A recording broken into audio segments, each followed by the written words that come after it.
In the private sector, that parent or that athlete chose you. In college, they don't get to choose me. They're not making their recruiting decision on coming to my institution because I'm the strength coach for that sport.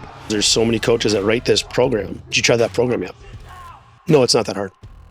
Try it. You're working with a high school swim team that has 0 training age. Try your program. How'd you feel the next day? Well, I was a little tight. What do you think they're going to feel like?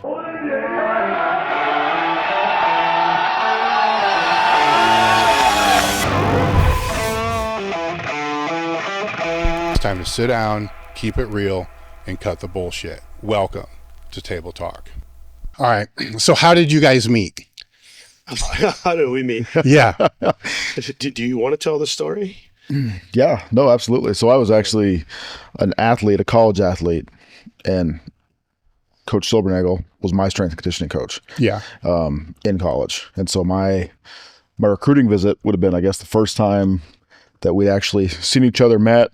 I think my freshman year was your second year at University of UMary, and he was the first strength coach, head strength coach, basically started that department. Yes. And so even just from there, and so then my first interaction would have been my first 5 a.m. lift, first true interaction. Yes. And how'd that go? It was good. I mean, I think as a freshman in college, you're just like, especially as an athlete, you're so just trying to keep your head above water. You know, you're just trying to figure out, you're on your own, this new schedule, there's all this stuff kind of going on. You're trying to balance all these things. You're stressed because you're afraid I'm going to be late. I'm going to miss this. I'm going to miss that. We've got camp. Am I going to play? Am I going to even wake up on time for this? I remember that first lift. I think I woke up at like 3 o'clock in the morning and just sat in my dorm because I was afraid I was going to be late. Like first lift, I want to set that precedent. Now I was late one time anyway, but you're so afraid of that. But that was really my first experience with that. But I think somewhat because in high school I had 2 strength coaches that were like full-time at my high school. So at least from having a strength coach, that wasn't unfamiliar to me.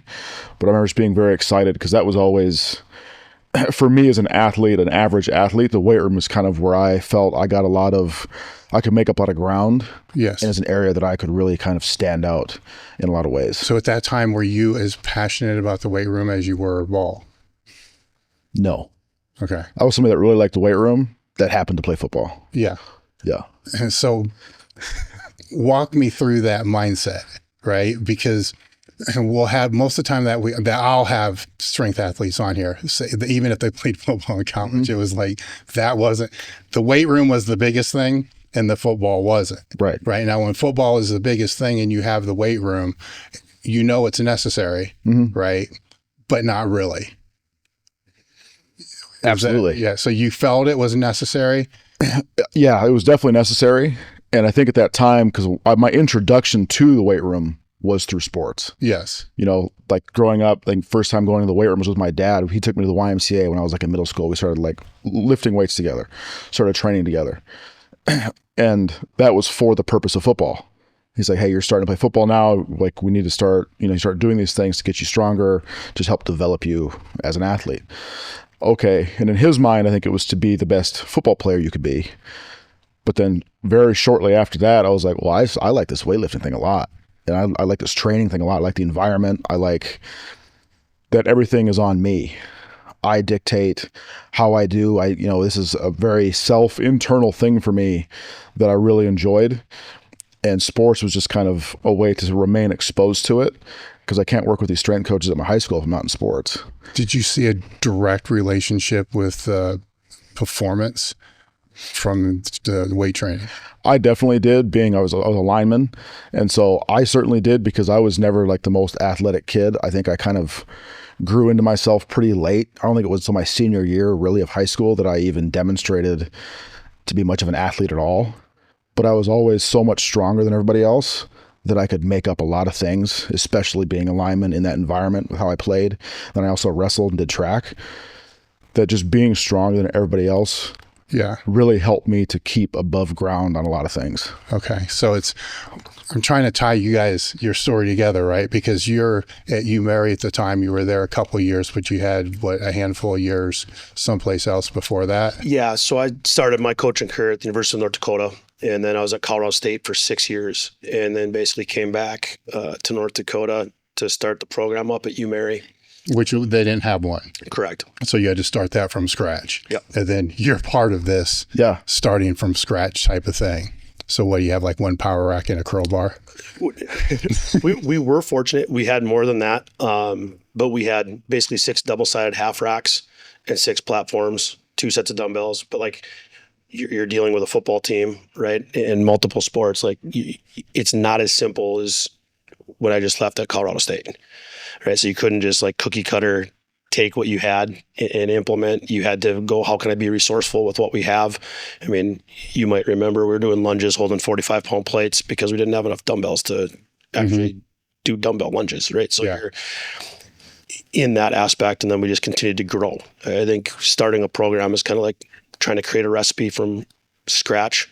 You kind of knew what grandma was doing, but grandma didn't have a recipe. So you're like sprinkling this, sprinkling that. How's it going to all unfold? Oh, that tasted good. Oh, whoa, that did not taste good.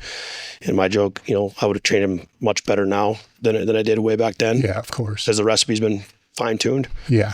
You spent what, over 2 decades in the strength and conditioning, what would you call that, public sector? Yeah, I guess the collegiate sector. Yeah. Just over 20 years. All right. And you're in the collegiate sector as well. So the interesting thing here is coaches that work in the collegiate sector, like you guys, are essentially ghosts when it comes to online, right? It's really hard to find anything. And there's a valid point for this too, because how are you supposed to build a social media presence when you have to work with athletes pretty much all of your day? So you can't like balance those 2 things from that.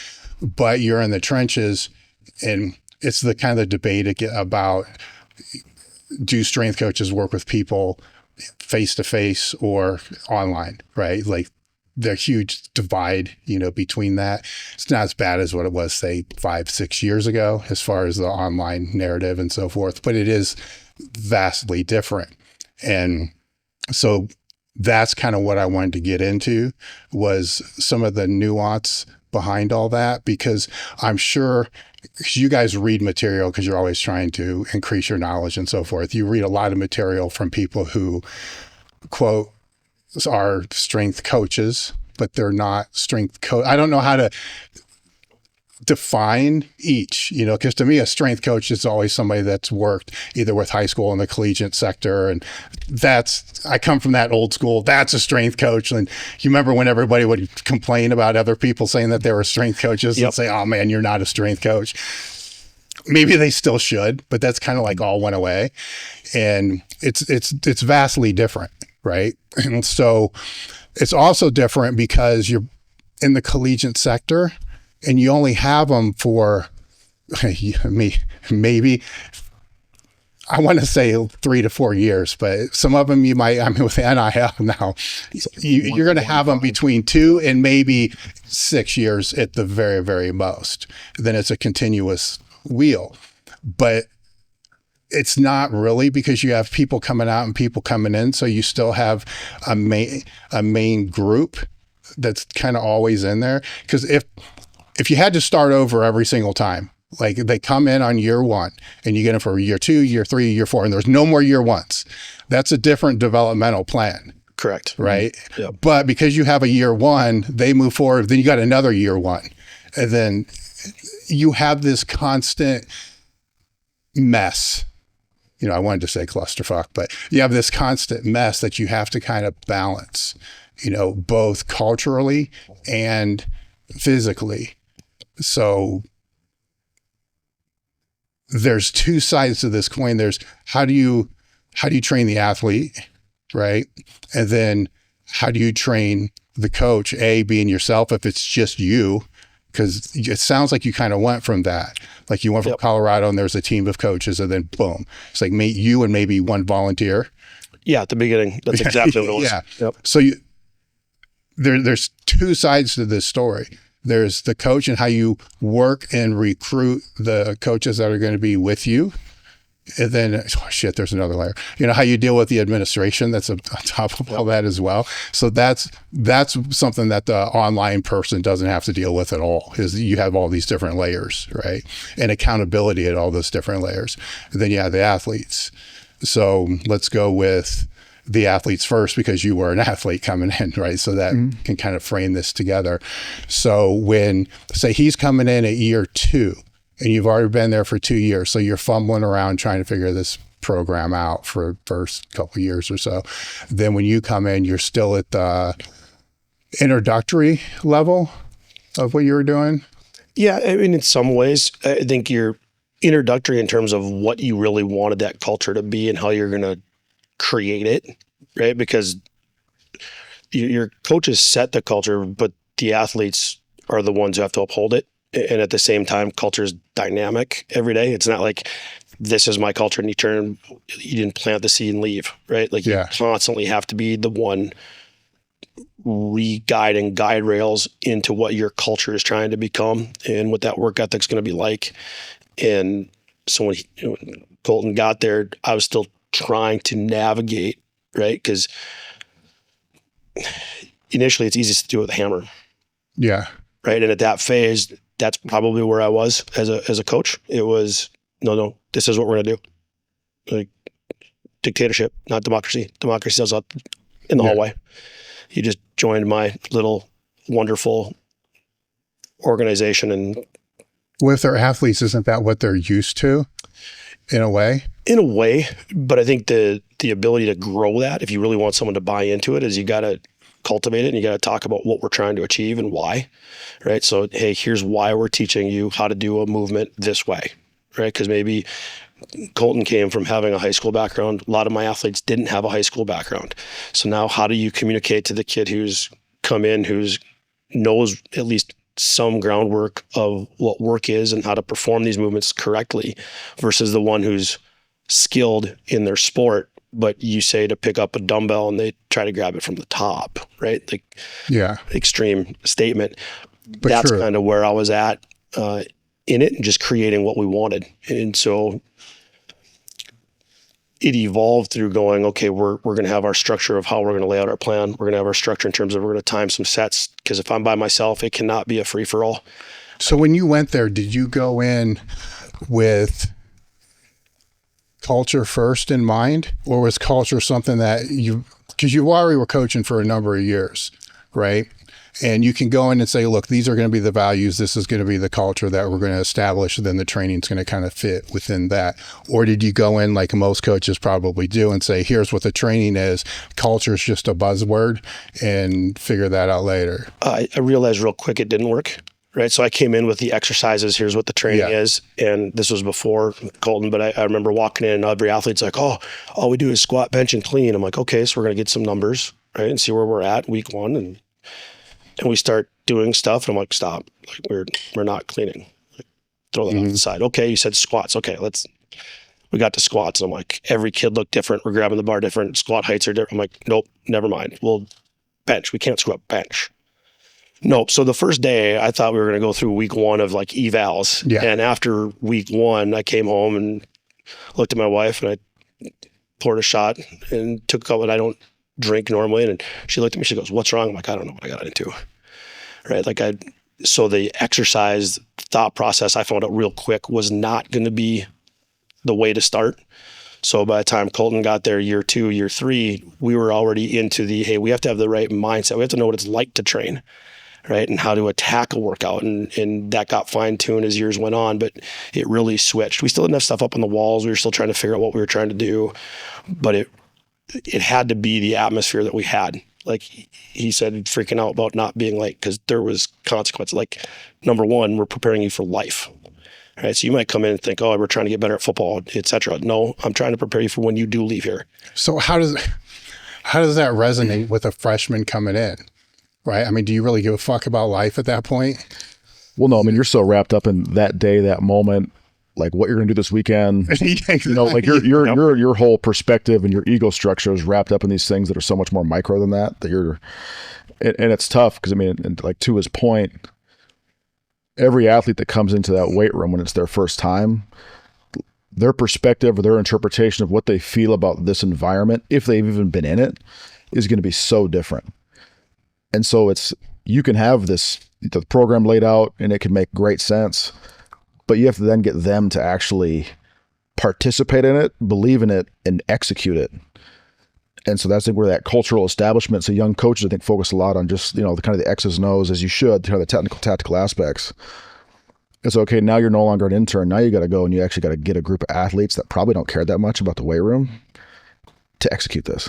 Do you think that this kind of goes back to the age-old question of, coaches shouldn't coach if they haven't done, right? You think it's important that you are in that situation so you can reflect back to know how you thought as a freshman coming in, now that you're working with those freshmen?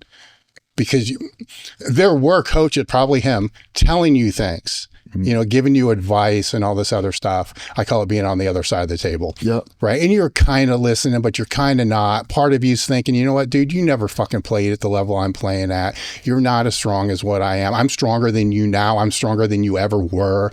All this is going through your head and it's just kind of bouncing off. And now here you are, right? Many, many years later. And now you're that guy speaking to the same kid that had the same thoughts that you have. So the question is, are you able to reflect back and know what it's like to still be that kid? Because that's going to change the way you're going to communicate. You can't be the dictator to communicate it that way, because you already know that doesn't work. You also know they're probably not going to listen the first, second, third, fourth, fifth, 10th time. 100%. I mean, we had a conversation about that. I think it was shortly after I'd done an internship. I was a graduate intern, and so I was my first full-time paid assistant job, and I was like at a smaller Division II. I remember me and my boss kind of talking, because there was two of us, and kind of having conversations. I'm like, I'm going to reach out to Silby, because I actually have some questions that he would probably really be able to answer. He's lived this. But I remember our first conversation, I told him, I was like, when I was an athlete that first year, I was kind of like, this guy's angry all the time. Like, why is he so he's like always upset, or he's like quick to like get on us about things. But then the perspective of he's by himself with what, 14 teams? 17 teams by himself. He's here from probably 4:30 in the morning until 6:30, 7 p.m. at night.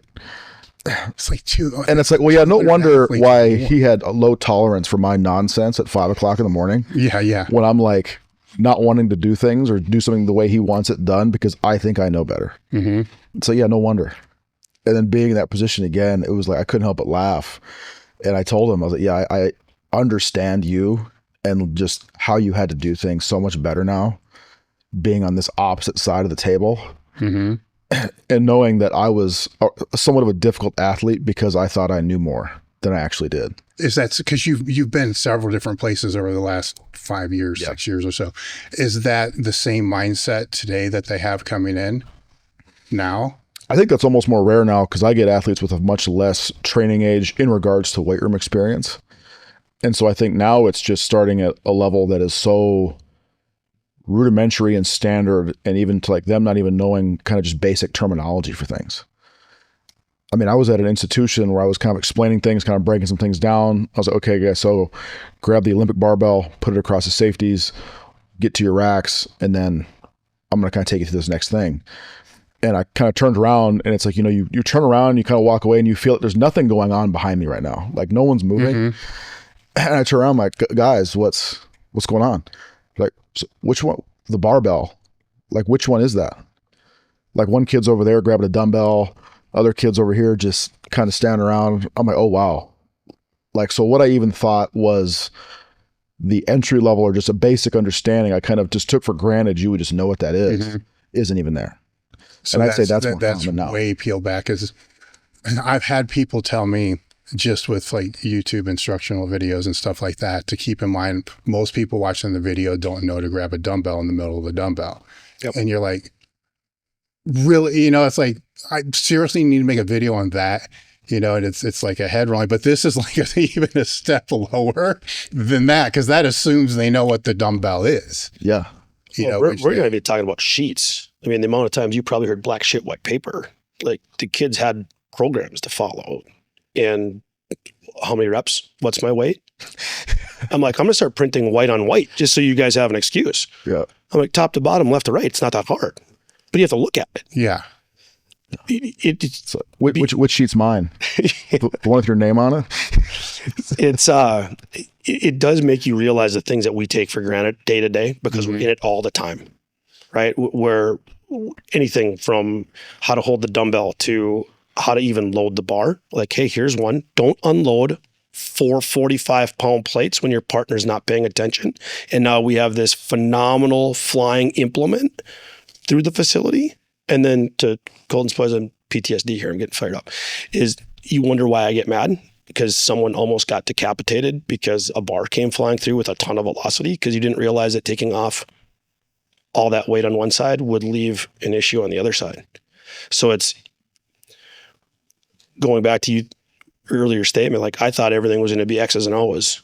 And actually the X's and O's was the furthest thing from the issue when I started coaching at the brand new location. It's crazy, because you can see one of the debates now is like the whole fascia and muscle thing, right? And you're saying these things, I'm like, does that really matter? When they don't know how to unload a bar. So do you have to have an orientation for freshmen coming in, I would assume? Yeah. Where you have to teach all those things. And then the other aspect because of what Colton told me, like I had to start saying, hey, don't listen to the tone of my voice, listen to my words. Because if I'm by myself in the weight room or by myself during a running, conditioning, fieldwork type day, and I have to get my voice to carry, it's not going to be this sunshine lollipop voice, right? And I'm 5'9", 260 at train. I probably come across more aggressive than what you're realizing, right? Or what I'm realizing. So therefore, like, listen to my words. And I realized it was starting to work when I had upperclassmen tell underclassmen, like, I'd bark and they'd be like, just listen to what he said, right? Like, not his tone.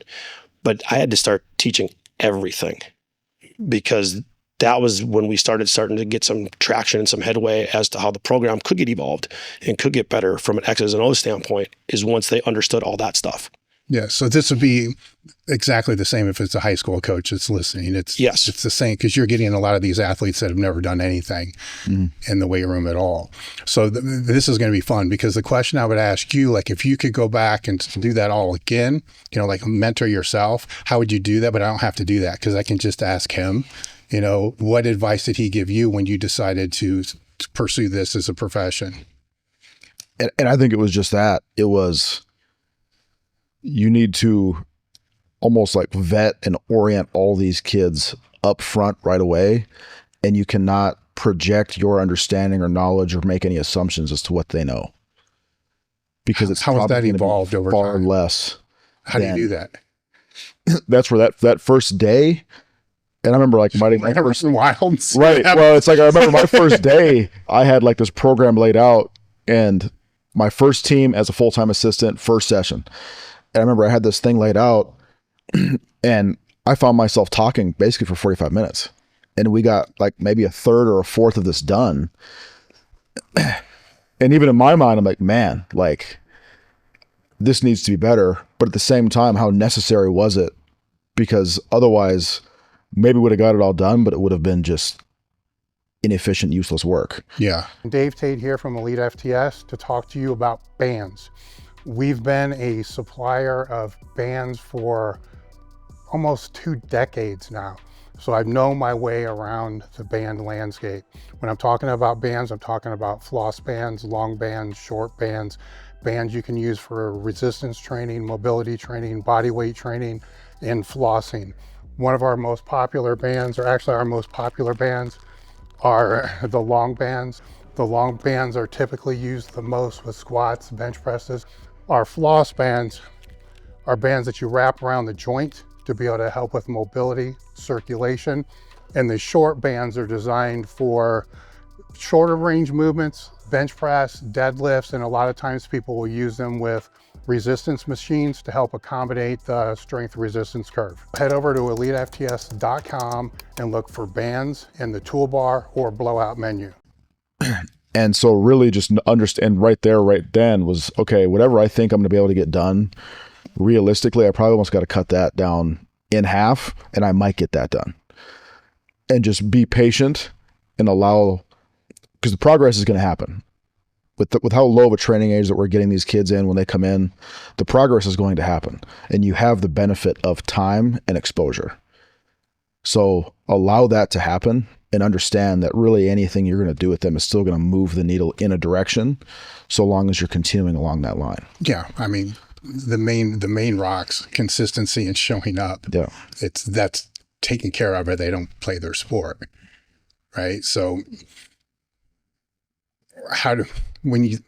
because now what happens is that's year one, but then you'll have athletes in those groups that have leadership ability and kind of know what they're doing. And then you're going to offload some of this to them, right? Yeah. So how long in a system, how long does it take before that part of the culture can be ingrained to where those, because that would be the best solution. You're by yourself, right? You're like, oh shit, this first couple of years is going to suck. But hopefully, and at UMary, you probably had them for 4 years, right? Yep. Hopefully some of these people are going to know what they're doing, and then they can be station or squad leaders and reduce some of the load from that.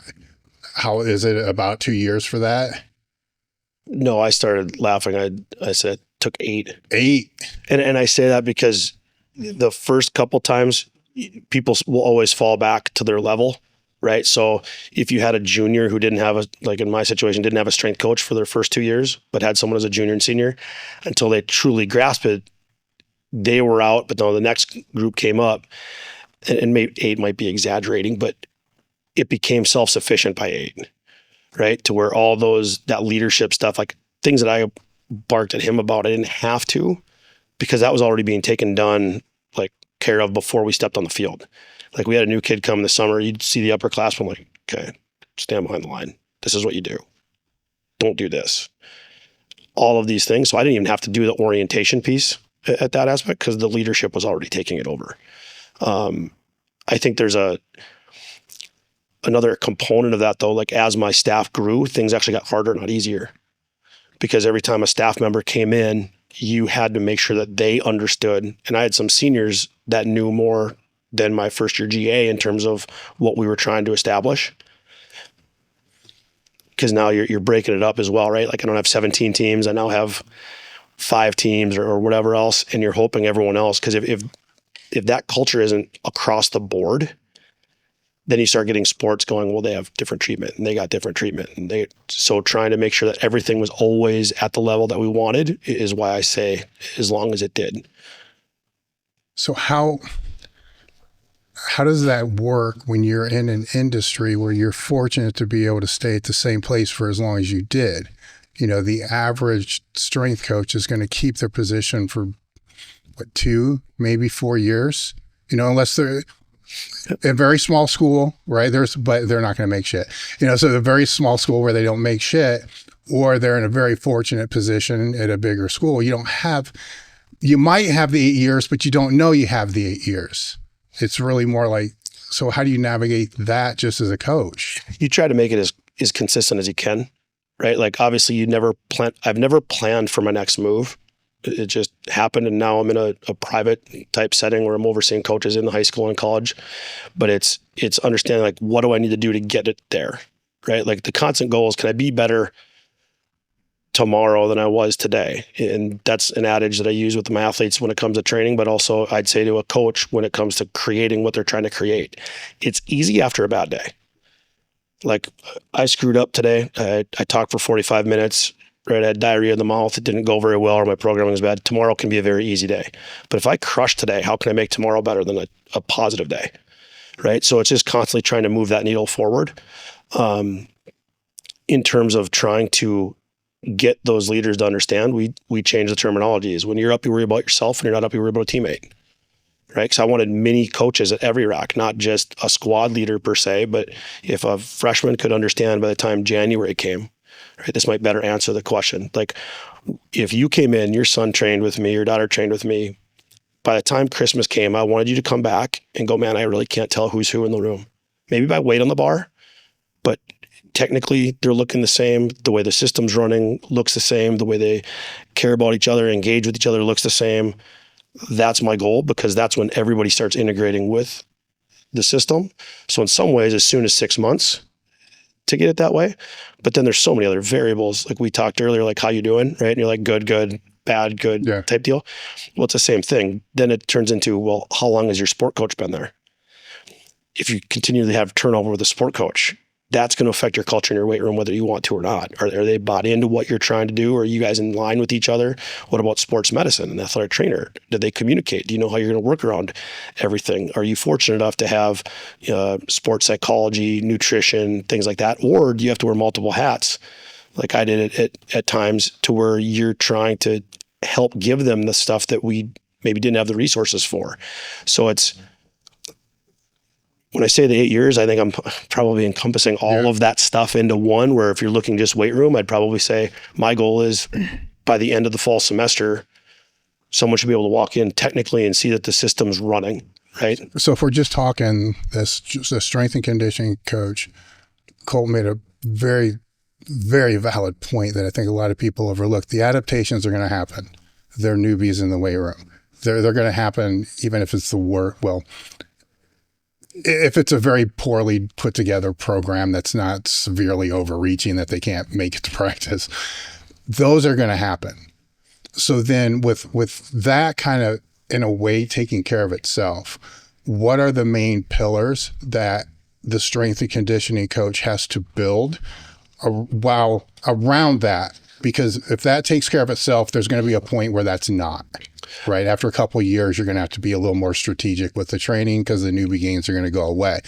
But if all these other pillars that I want you to define are still a wreck, it's going to be way harder for you to do that, because you still have to focus on all these other pillars and do that as well. Because in a way, you can kind of take that piece and say, okay, we're basic shit. I'm not even going to worry about the program. It's going to take care of itself. That's going to last for so long, right? What are those other pillars? So the first one's going to have like multiple facets to it, because I think it's communication. Like, I did a very poor job early in my coaching career talking about what the standard and expectation was.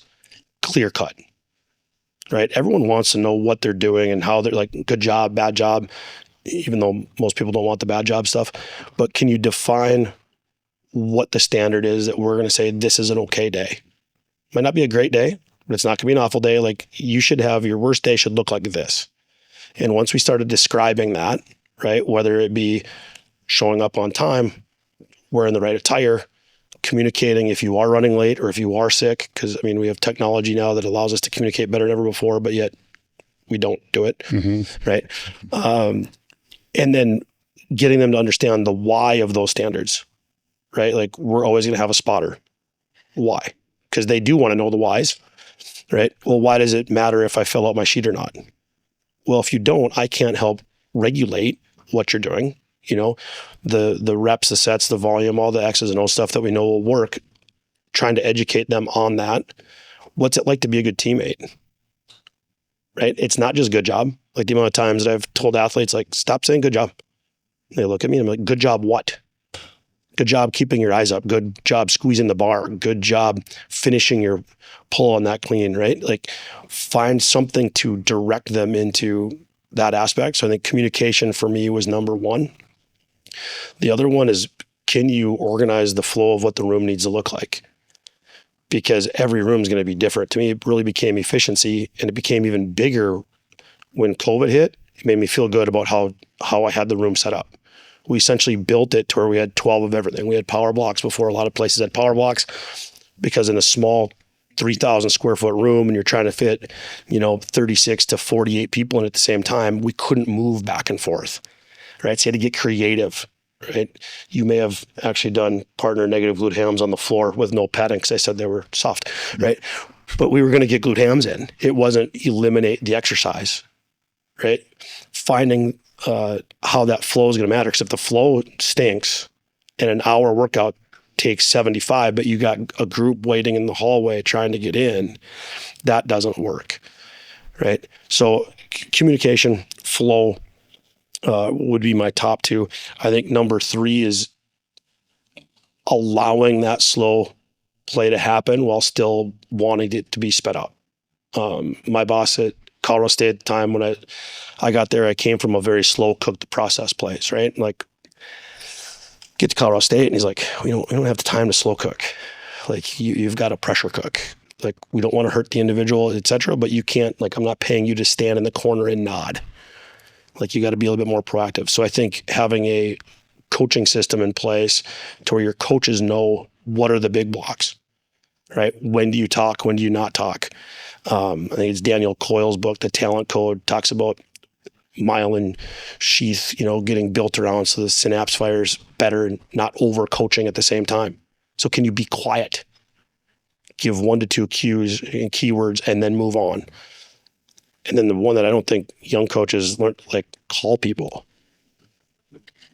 right? Like, find out what their experiences are. What are you seeing? How did you do it? Right? You've been doing it longer. I think it's better. I think it's whatever else. I mean, Colton and I still communicate right now. And now it's like last night, I was like, what are you doing right now? Right? I'm intrigued about your sprinters. Tell me more, because I'm trying to go, how do we navigate? We're about to have a 60-meter track, 70-meter track in our facility. All right, well, what can we do now to bring something that he's doing really well into our facility? Because that's who he deals with all the time. So standards, expectations, flow, getting your coaches to all be on the same page. And I guess continue learning, but the last one's probably feedback of all of those above things. Are we hitting the standard? Are we not hitting the standard? I mean, for a while, we started grading our athletes daily, red, yellow, green.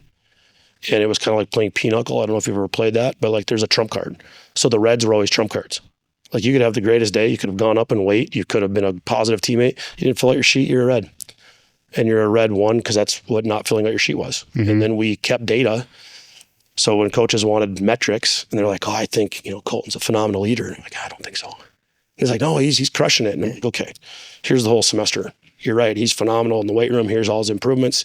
Here's all the things he did. But like, he only went above the standard like 4 times.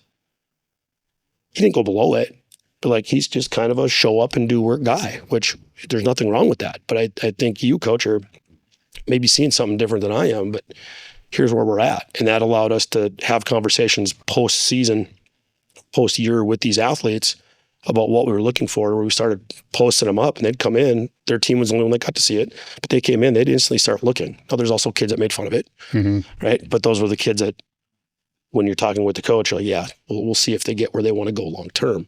So I don't know if I completely answered that, but those are like the big ones in my opinion. So you did, but if you have assistants, right, and you've worked as an assistant several places, the assistant can't abide, they got to go by what you're saying, right? Because, and you can probably speak to this. You may have all these other ideas that you want to implement, but you can't because you haven't earned the right to express that yet because you've only been there for so long. So you got to go from whatever this system is, and then say 2 years later, that's flipped completely on its head. Now you got to go on this other system. So you need to become like a chameleon and be able to change your colors based upon whatever system it is. But when you go through multiple systems, you can see what's more effective and what's not, right? So based upon what he said with the different places that you've been, have you seen that variation in what's effective and what's not? I don't want you to call places out, what wasn't effective and what was not, but is there a big degree of variance? And with that degree of variance, is the outcome different?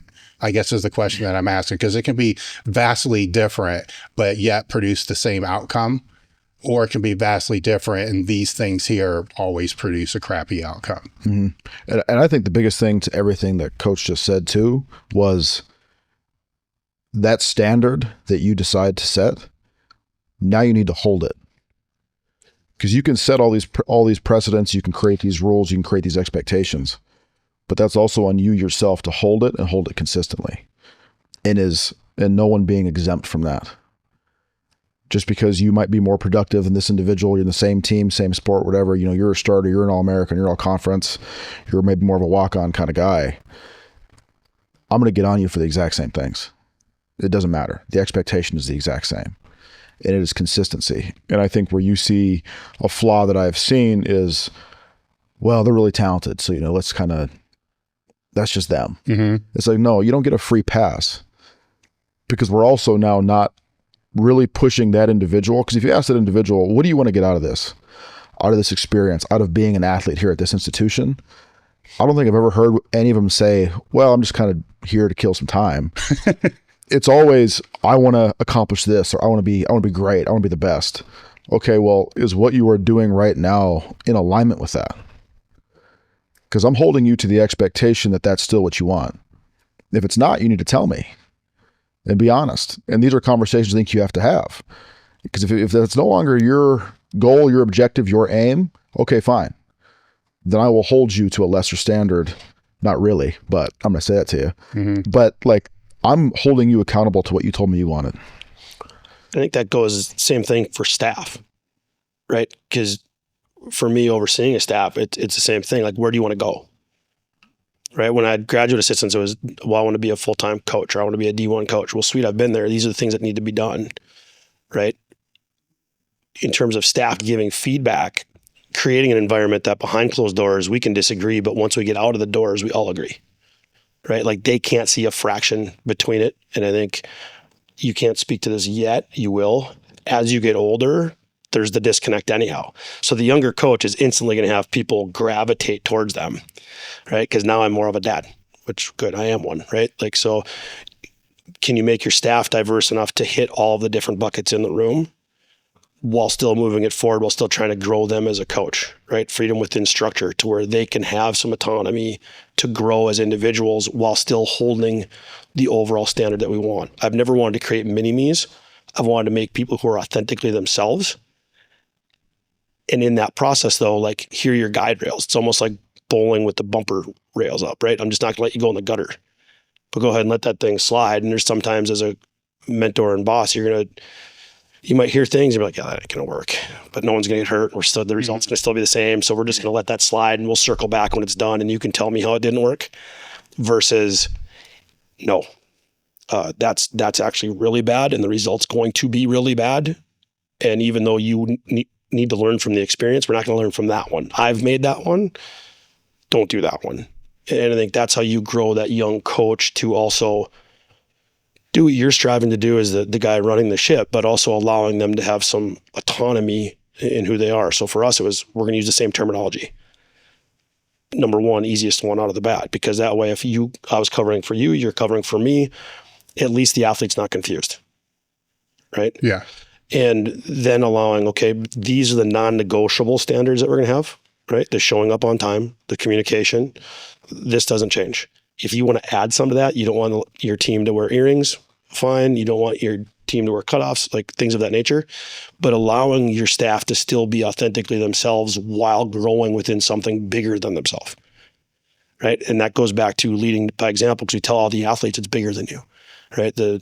Now it's interesting with NIL and all that stuff, but the name on the front's more important than the name on the back mentality. Goes the same thing with your staff, because especially in the day and age we're in now with social media, you kind of want to make it about yourself, right? Because you get told now as a young coach, well, build your brand.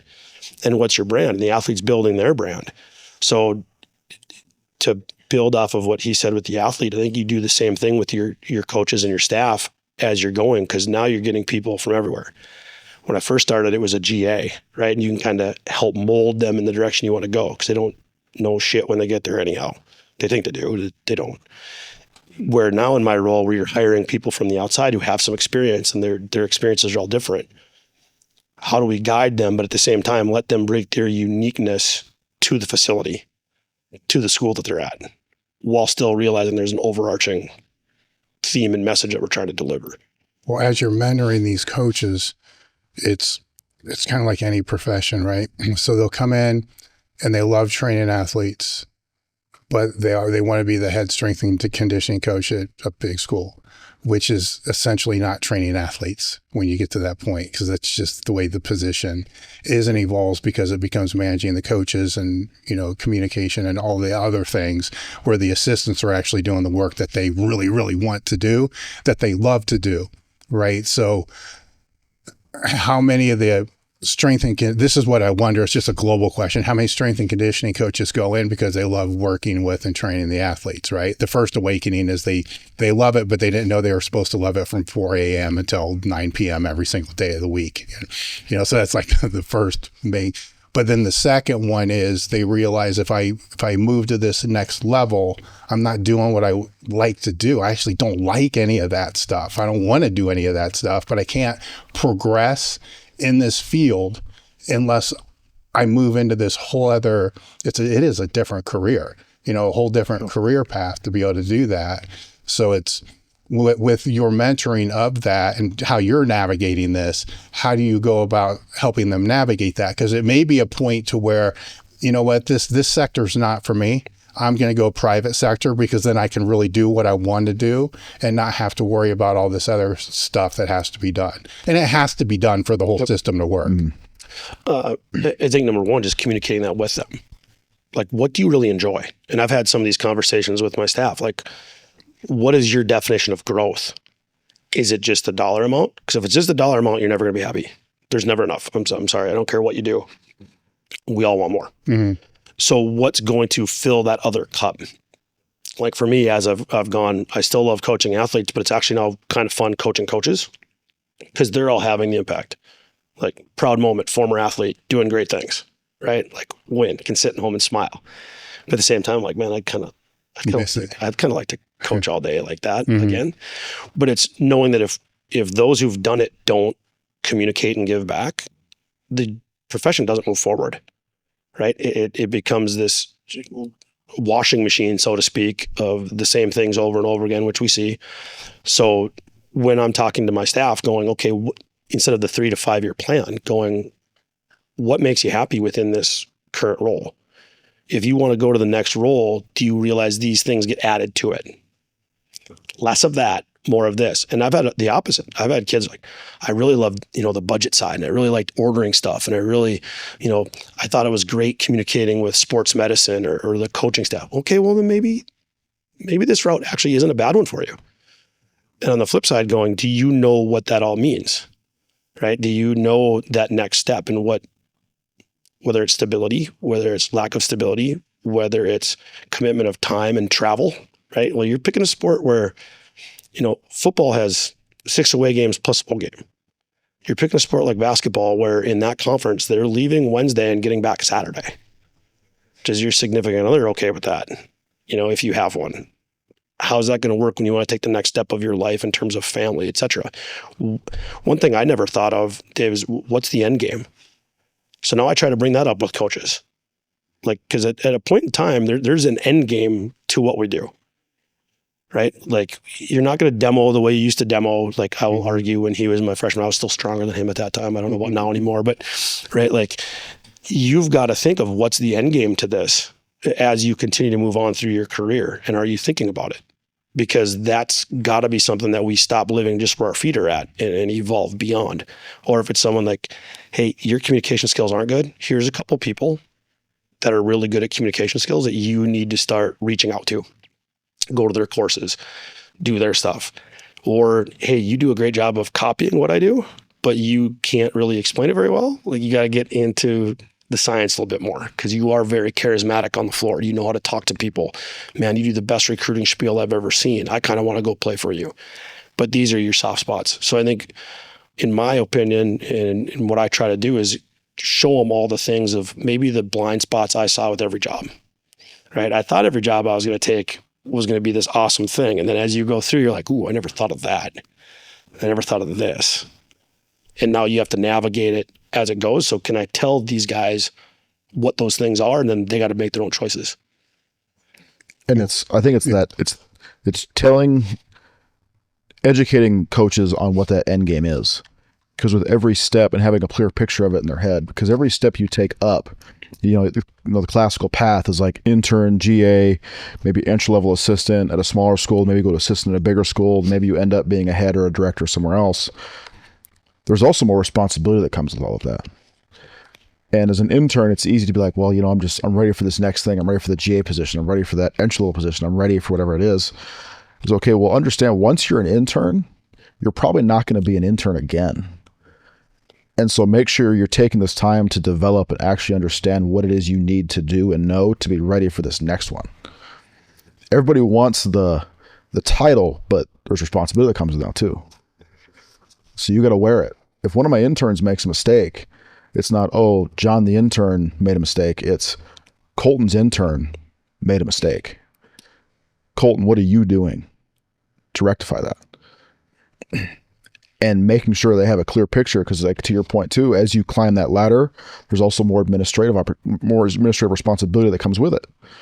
And so now it's okay, what is that sort of dichotomy and how much of that do you really want to do? Where now you have this balance of kind of this economy of your time. What percentage of that is purely administrative to pure coaching? Are you happy with that? Do you want that? And did you know that prior to? That way, hopefully you're not, 5 or 10 years down the road sitting, okay, you're the director or you're the head guy and you're not doing a lot of coaching. And now you're kind of miserable because you didn't realize, oh, I thought I was going to be like only coaching, just getting to kind of run my system, do what I want it to do. Yeah, you're in charge, but the coaching responsibility has probably actually come down quite a bit. Now you're almost more of a CEO to a certain extent of this team, of this department, of this group. I want to come back to the interns, but that made me think of one really interesting attribute or whatever that I didn't think about. You can work your way up, the path that everybody thinks they're going to go, right? Which you outlined, intern, GA, then you end up head of a Division I or in the NFL, right? One of those are you. So you end up going, say you make it to, D1 head, and then underneath there, you have all the support staff. You have somebody for the budgeting, you got somebody for the equipment, you have somebody for the weight room, you have somebody, all those roles that you had to do, like from this jump, are now being taken care of by all these other staff that's all they do. Then you lose your job at that position, then you end up right back down to Division II, Division III, and all those roles came back on your plate again, and you're kind of screwed because you're like, shit, I haven't done any of this for 7 years. I don't know how to. Then you're not qualified for a lesser, you see what I'm saying, for a lesser position. Yep. So those that are aware of this, if they even are you like paranoid when you're at that position that you have to still know how to do all these things in case you lose that job because you're going to end up having to do them all again? And I think, because we talked about this last night, like strength conditioning, this coaching in general, like this is a vocation. Like the bedrock of this field is the mentor-mentee relationship. I think we're losing some of that, where I don't think, individuals will lean enough into their mentors or don't receive strong mentorship or are fortunate enough to have maybe a multiple. But that's in those situations then where you hope, I find myself in this situation, I have people I can call. I can reach out to. Hey, I find myself, I've inherited responsibility that I am either ill-equipped to do, or it's been a long time, or never really knew. Can you help me? Like, can you guide me? Can you give me some insight here so that I'm not fumbling around and failing at this new position? Mm-hmm. But I think a lot of times what we see now in this, where I try to take your time when you're developing these young coaches and you try to expose them to as much as possible, is so that they know and understand, like, this relationship doesn't end once you leave here. It's also my obligation not to just get you the next opportunity, but to be a resource for you moving forward. Now, in the private sector, circling back to the interns, what I've seen over the last decade, so it's prior to COVID, I don't know what's happened post-COVID with this whole situation, is the private speed strength conditioning facility, whatever, used to bring in the interns and the non-paid, right? And then all of a sudden there's a huge demand, like nobody wants to do an internship unless they're paid. Where a lot of these people that I know that have these facilities at the same time have mentorship programs, which they charge people thousands of dollars to be able to come in for 2 or 3 weeks to be able to learn what the intern wants to get paid. You see where the conflict comes in. They're like, no, wait a minute here. I have to pay you to teach you the things that these people over here are willing to pay thousands of dollars to be able to learn. Explain this to me. So it became this really weird environment to navigate. Is that same thing seen in the collegiate level? You're probably more into that right now, but yes. Yes. Easy answer. Yeah.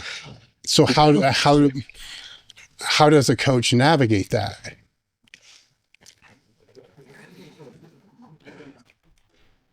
I think it's getting to the While point being politically as correct as you can.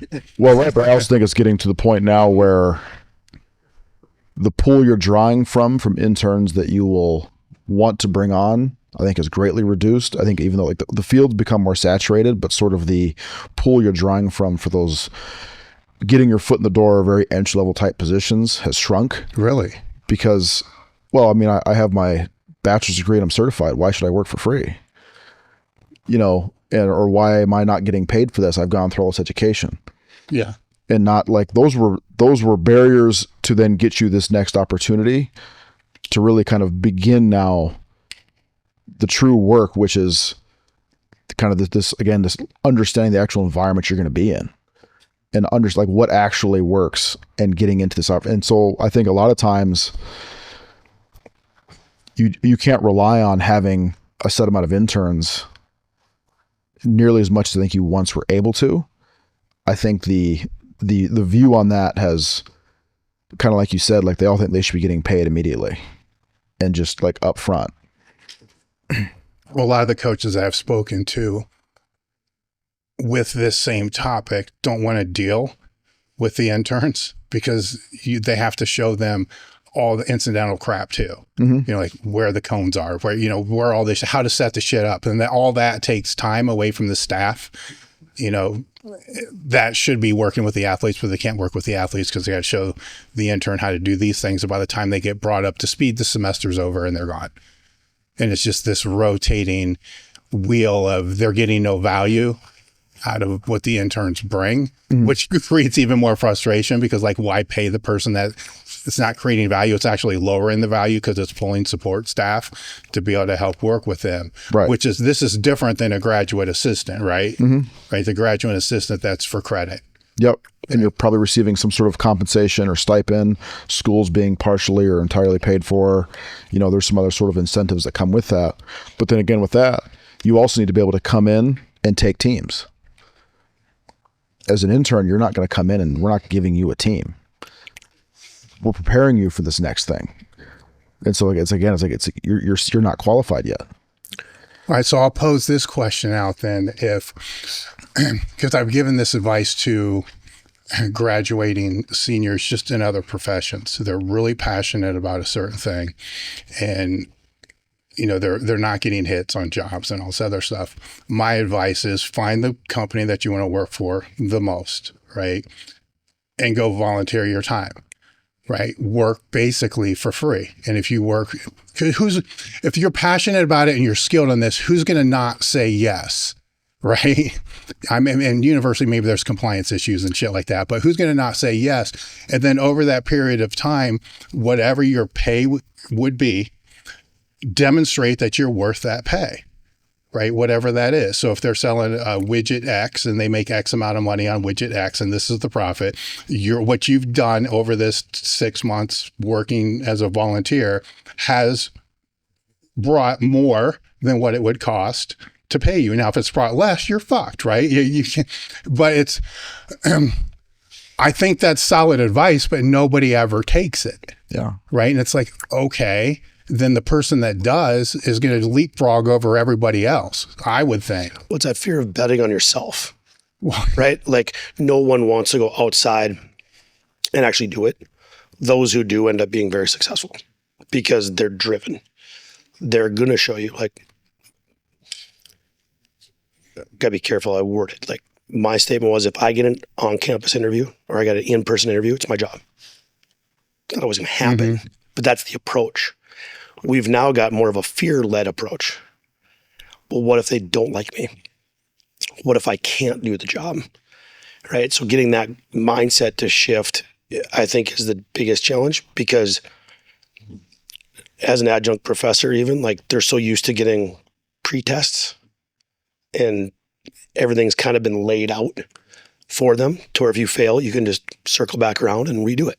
Well, in life, that's not the case. As an intern, that's not the case. So I think there's that fear of, what if I take Dave's advice and it doesn't work? They don't have the confidence or the potential route to go, I can still go and do that. Right? Yeah. Well, I wonder if, my advice, I got to look at things from multiple angles here. If my advice is just biased and just old head advice because that's how it was when we came through, right? That's not how it is as you're coming through, right? So it's easy for me to say because I know all these people that did the same thing and this was the outcome. And yeah, sometimes it didn't work, but it still built networks and connections with other people that usually did lead to something else because they decided, you know what, I don't want to be here, but I met this person from here, and then they end up with that job over there because it still led to something. But in order to get to that opportunity, they need to know you exist. Yeah. And I think that's the biggest thing, where if you intern and maybe that institution or private sector, maybe there isn't a job there, or maybe it didn't necessarily pan out the way that you wanted, you got legitimate experience that you can now look for that next thing. And chances are, if you did a good job, someone there is going to help you get whatever that next thing is as well, because now they know they have somebody that they can recommend or suggest for it. I'm sure there's phenomenal interns out there that would do a great job for me, but if I don't know you exist, I can't give you an opportunity. Mm-hmm. And so you need to put yourself out there and not expect the opportunity just to sort of come or fall for you. Magically appear. So with the aspiring coaches, what have we not talked about that you think they should know? I think the biggest one for an aspiring coach is if you're in a vacuum, don't get mad that no one knows you. Like, you can't be afraid to reach out to people, right? So make connections and actually want nothing in return other than just a communication piece. Like with technology now, I mean, it's been fun. Every time I've been able to travel, is you find a strength coach in the area. Can I buy you a coffee? That's it. Like, I'm not asking for a job. I'm not trying to steal your secrets.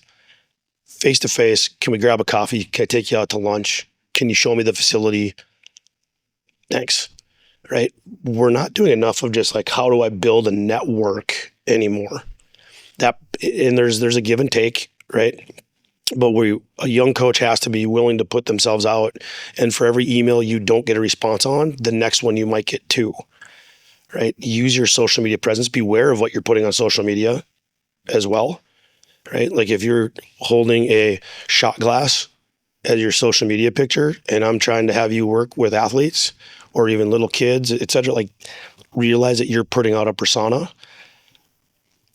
But you've got to find a way to get yourself into a place where you know what the best are doing. Can you even describe what the best is, right?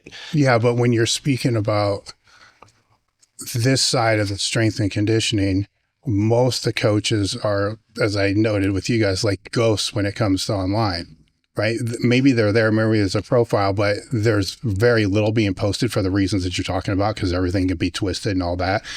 And so the networking, it's going to have to be more of the old school networking, just reaching out. I like what you said, just reach out to them when they're in town. They all have emails, right? They all have some way to get a hold of them via phone.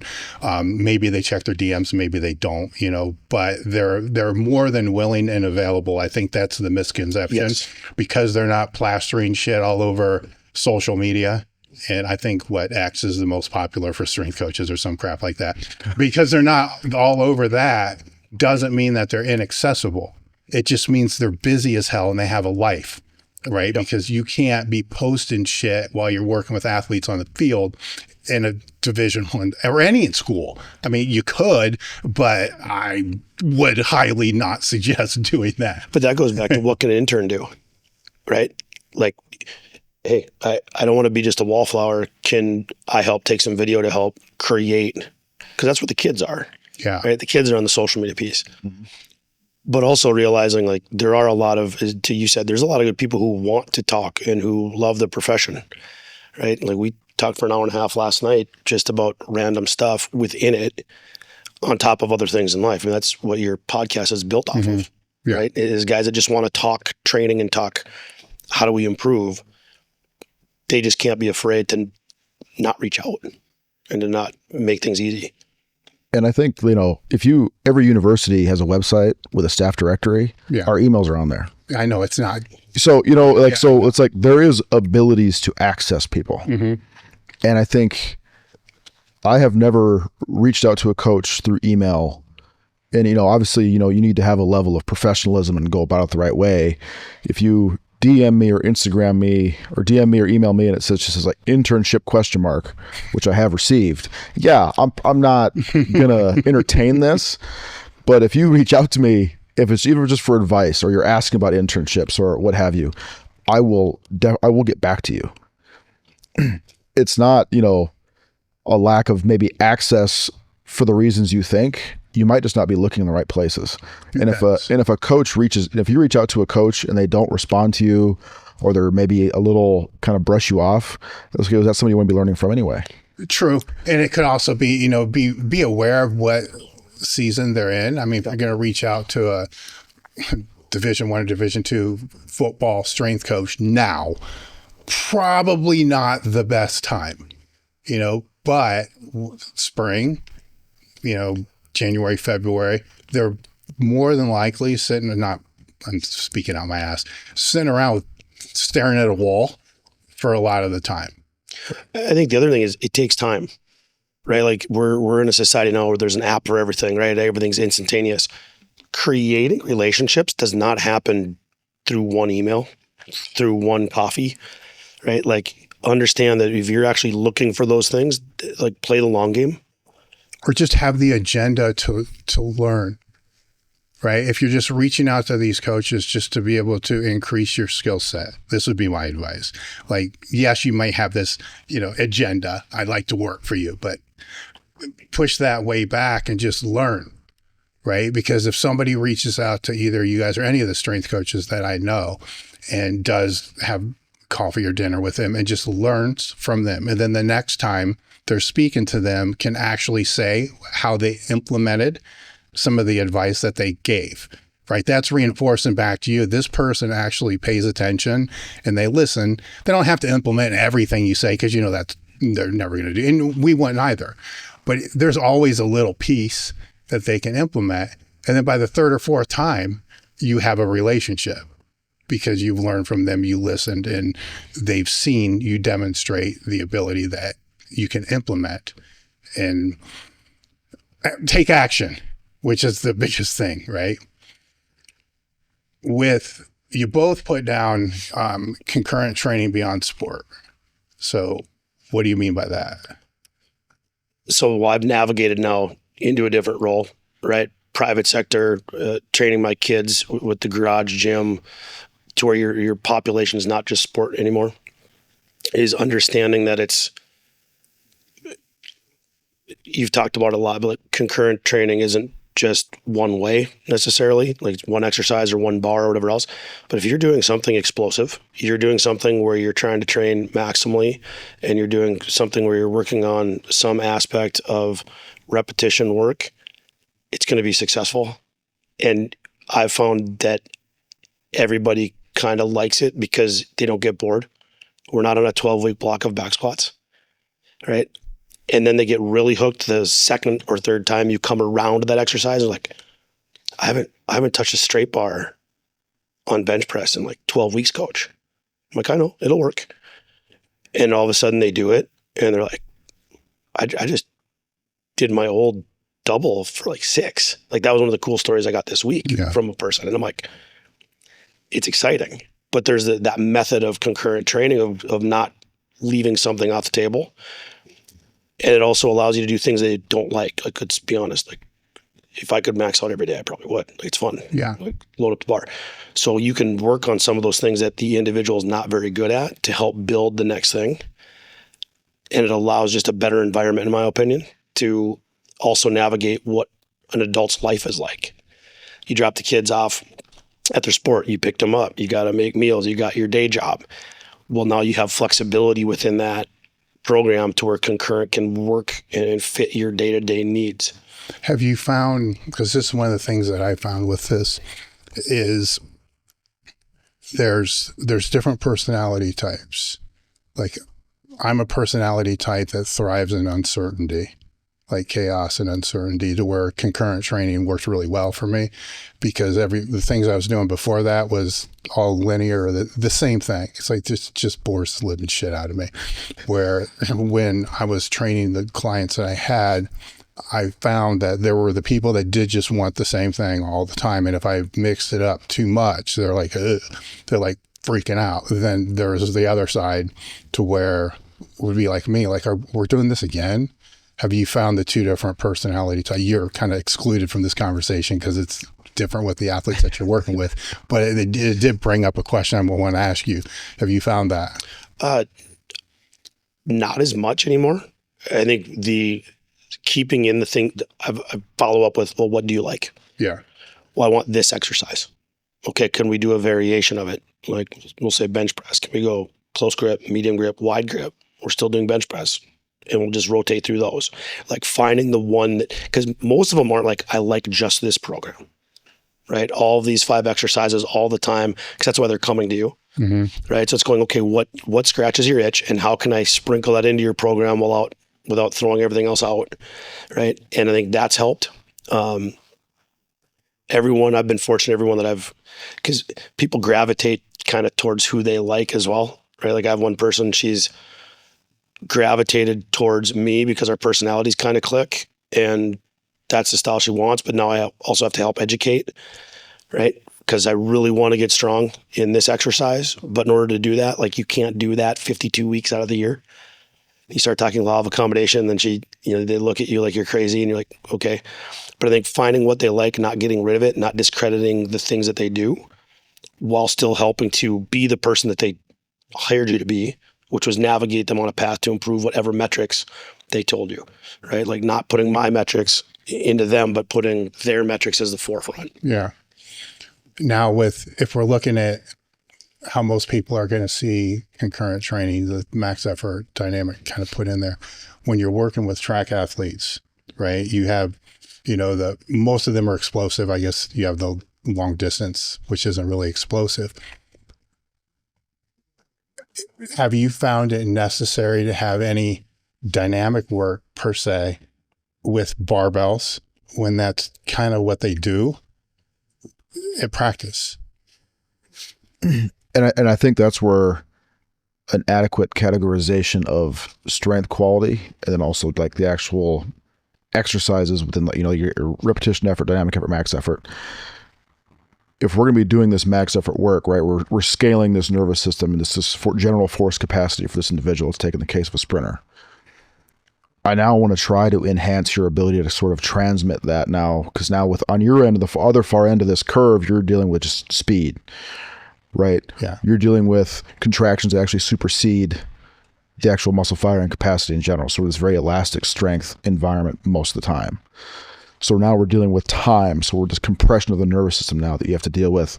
But to be able to transmit that, that's where I think some of those more dynamic effort movements and things like that, as we're sort of driving these rate coding, we're driving these different, rate of force development qualities, help to get more of a transference into now these more high speed environments they live in. Could you, let's say we're saying squatting, right?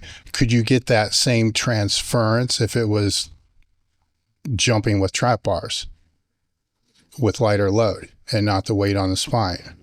Yes.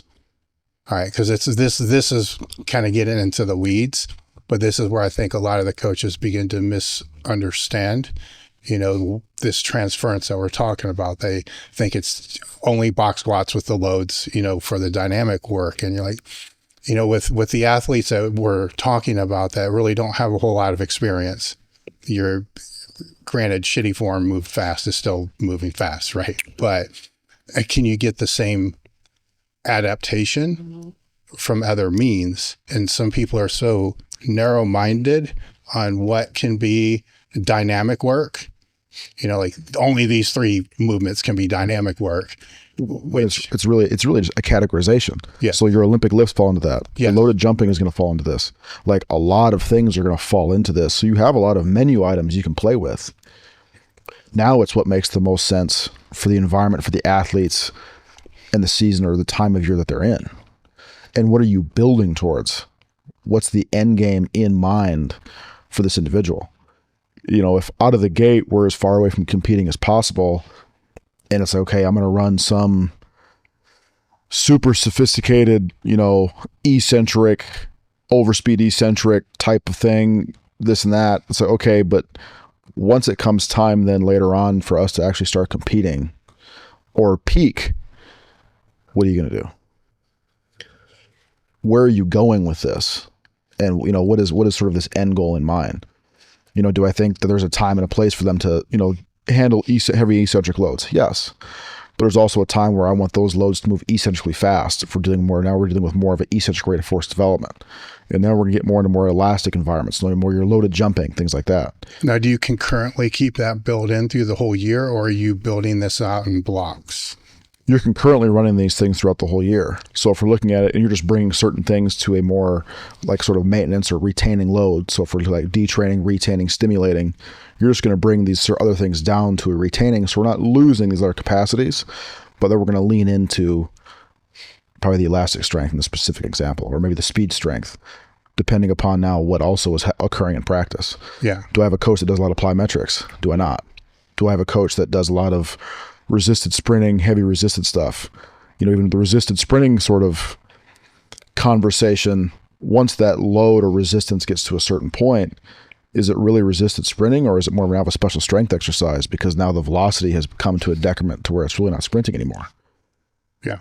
And so now are you categorizing that appropriately and understand maybe what's actually going on? And a better way to word that, maybe like I've really preached intent, like max effort intent. Yeah. Right? Dynamic effort intent. It's no longer the cut and paste off the internet, out of the book, whatever you want to do of what they think, but it's like, what do you have? And then looking at who you're working with, right? So someone who doesn't have great upper body strength, your max effort movement might actually be a push-up. Yeah. Right? Like, yeah. And being able to take that, as Colton said, and what's your exercise index look like to fit your intents to make sure you're working on them. And then the style that the sport plays is a big difference. Are you a man zone team? What are you? Are you a full court run and gun team? Or are you a half court set play team? In football, are you an up-tempo team? Or are you a grinded out type team, right? So all those things would then dictate which metrics get ebbed and flowed in the weight room to not overfill the bucket. So then how do you build in any individualization for the athletes that you see certain things could help them with, but you're dealing with these large groups? So how do you work that in? You can modify movements, right? But to change a movement just for one specific person could be a mess. What we did is we allowed them to maybe have a little bit more freedom with load, right? We're all going to start at this weight, but based on, are you a backup, are you a starter, et cetera? How do you feel, what your wear and tear is, to take it back a little bit from specifically one-on-one thought process was, if you can move the bar fast, you can go up. If you're feeling beat up, at least stay there and try to be aggressive. There might be a kid that you take away from a barbell movement and take to a dumbbell movement because they're a fifth-year senior, right? Like, what's the return on investment for that individual when you're trying to fine-tune what they're doing? We've also created at the university level, like, just different extra workouts. Right? Like, here's something you can do to help fill that bucket. Because you're right, when we had 36 in the room, it's very hard to one-on-one navigate it. But when you're in a private sector, it's way easy to navigate it, right? But the college world, what we tried to do is, it might sound corny, but can we hit on as many different areas to where at least 3 out of the 4 would benefit you in some way, right? Like, we got 36 people in the room. These are the things from warm up all the way through recovery work at the end. If doing an eval with our team, these are the metrics that we saw needed to be improved. Could rising tides raise all ships? And then as they transitioned into potentially their next phase of a tryout, et cetera, what can we do to help them out? How do you know if, when you say they're beat up, how do you know by what means are they beat up from? It may not be from what you're doing. Correct. It may be sport coach, it may be lifestyle, it may be all these other things. Well, with that, like, don't be afraid to show up to practice. right? Like, and I know not everyone's gonna have the time. Like when I was by myself, you don't have the time to do that, but ask those that you do trust, like, what'd you guys do last night? Right? Like you think you have the greatest plan as a strength coach and you don't take all the variables that the coach has, right? So we're going to do some metrics of jump testing and et cetera the next day. And then you find out that the coach did a plyo circuit and I'll let you fill in the gaps is what you think that looked like on the court, or someone showed up late for the bus and they got ran, et cetera. And that just took your metric out of the equation. I think in sport, when they're competing, it's a little bit easier because I've tried everything. I've tried we're going to look at your jump heights and how does that calculate out? And we're going to do all these other metrics. And what's your CNS fatigue and bar speed and whatever. The best one that I found to help work with the kid, how do you feel today? Because that metric ended up telling me what effort and intent they were going to put out when they came in. Because they could tell me that they felt awful, but our jumps were great, right? Our force output was good. Our bar speed was great. Well, then I was in a no situation as a coach because I'm like, well, you're lying. Hey, your body's saying that you're good. You're mentally just not there. And then on the flip side, if they came in, they're like, oh, I feel great. We're going to get after it. But all these eval metrics that I tried doing beforehand were worse. Now I was losing because, well, coach won't let me go. All right, well, let's say there's 10 athletes, right? So they're all doing the same stimulus, same position, same coach. So all that's the same. And 2 of them routinely keep becoming the ones that you see as beat up or not recovered, right? So you have to figure out, are those 2 not conditioned enough to be able to handle the training, right? Yep. Which now you got to figure out, do we need more conditioning to be able to get them more conditioned, but they're already beat up from the conditioning that they're doing.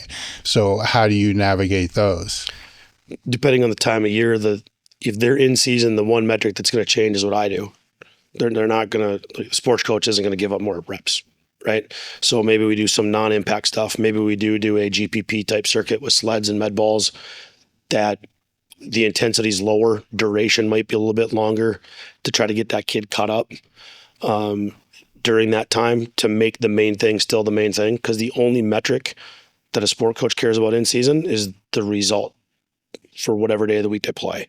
So how can younger coach, when I was coaching, I'm lit up, right? Like we're gonna get you caught up to speed because you didn't do the summer training program. Okay, well now he's trying to earn a spot on the bus to travel or to potentially play. And now I beat the crap out of him because I'm trying to prove a point because my ego is mad that he didn't do what he was supposed to. So now he plays like garbage. He's not happy with me. Coach isn't happy with me. I'm in a lose-lose situation. So now to take him and go, okay, you can't handle practice right now. We need to come in. We need to do some non-impact stuff to slowly, maybe every other day. We're not going to push you in the weight room the way your team is. You're doing a dumbbell circuit over here on the side to hit these qualities. Mm-hmm. That's the route that I went to, and it created more buy-in out of the athlete because I wasn't trying to shove the square into the circle peg. It got more buy-in out of the coach because we weren't just, they needed him to play, right? We weren't overbearing that individual. And then it actually made me realize that my flexibility actually benefited it, right? Because I wasn't constantly, to quote Colton earlier, I wasn't constantly pissed off. Yeah.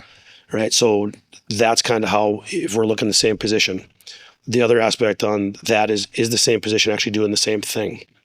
Do you have 2 of them that are maybe outside linebackers compared to inside linebackers, or vice versa, where, hey, how many blitzes did you have this week? What was practice like on the volleyball court? You know, the middles really got blasted. Well, yeah, you're a front row player, just like your outside hitters, but our middles constantly had more. What did depth look like? Who was injured? Who was not injured? Did coach take half the group over here and they were doing scout work? All that stuff played into a factor as well. You work mostly with track and field, right? Yep. Okay. With track and field, by the time you get them, because you're at a big university, right? So you're not getting the ones that haven't ran ever, right? By the time you get them, they understand like the tempo runs. Like if the coach wants them to run at 70% or 80%, they kind of know how to calibrate that. Mm-hmm. Are they able to calibrate that in the weight room if you're telling them that you only want them to be at like a 7 RPE or an 8 RPE? It's just it's a curious question that I have because they you know what I'm saying? They're where they're at because of that one ability. because that's what helps them to get to where they are. You might have the outliers that just go 100% all the time, but I highly doubt it, on the track. I'm wondering if they're able to transfer that into, something that's 6 to 12 repetitions.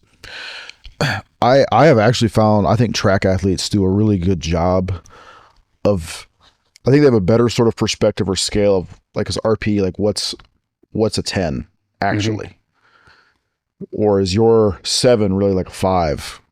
But I think it's also setting, what is the limiting parameter that I'm dictating my RP off of? So it should be like technical mastery or technical proficiency within certain bandwidths. When that begins to sort of give a little bit, is the RP I'm going to place on you if you're young, relatively developmental. Well, it might not be like a muscular fatigue because you just can't maintain proper positions maybe quite yet to even get to that point. It's, I'm taking you to a point where now technique becomes kind of this limiter. Okay, there you go. We're going to stop there. You might have to do that, because what we may perceive as 2 more reps with this athlete, they might do 12 more because of their muscle fiber type. So how do you, the RPs are really it's a really screwed up thing dealing with that type of athlete, because they can go forever when we would be like, man, how do you, the classical example of the person that does 80% for 15 reps, like who does that? And you get both of them, because I'll get athletes where, because like, so if they're like a back squat and maybe I'll have like a velocity track on it just to kind of see decrement and kind of when are we getting maybe to a certain point where it's like after 5 reps, it's like, all right, this dude that's moving at like 0.6, he's probably going to drop here pretty soon, but he'll hit 5 more at like the same speed or with minimal decrement because he can just grind things out. Or I'll have others where it's, all right, they hit that, and then it's a skyrocket after that. Kind of kills more explosive, sort of fast twitch individuals. Yeah. When they fail, they fail. Like there isn't really a grinding aspect to them. It's either going or it simply isn't. So then is it best to program them with bar speed? Yeah. Whereas you're more, I guess you're slow twitch sort of dominant, these kind of grinders, I think within them then, and usually what I'll tell them instead of like an RPE, it's like, hey, this week I want you to leave about 3 in the tank, or maybe leave 2 in the tank, leave 1 in the tank. This week, hey, I want you to go. And then we can kind of go from there. And then I think after a few weeks, months of that, they kind of start to understand what I'm getting at, because I also, like you said, I don't want to do you a disservice by holding you way back just because it looks really slow and bad to me. But that's just kind of the individual you are. You can hold that for another 5, 6, 7 reps, the most meaningful of them, right? I don't want to necessarily prevent that from happening either. So you're using the bar speed more as a teaching tool for them to better understand what their RPE is. And then once they get that, you can pretty much remove it if you need be. And to drive intent. And so it's like, maybe we're all squatting, but maybe I have a little more of a different emphasis with some of you guys, whereas I'm putting a velocity bracket on you. I want this to be fast. This is dynamic.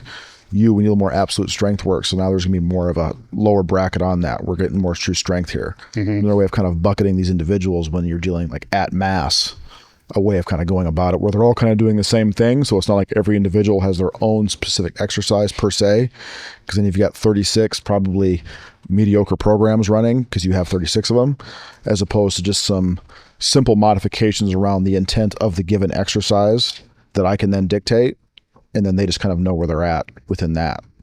All right, when you pull off of the main movements and you get into just accessory work, and the thought pattern is all athletes should be using compensatory acceleration pretty much on everything because that's what the sport is, which now when you get into the accessory work, are you expecting that type of intent there, or are you expecting it to be a little more controlled?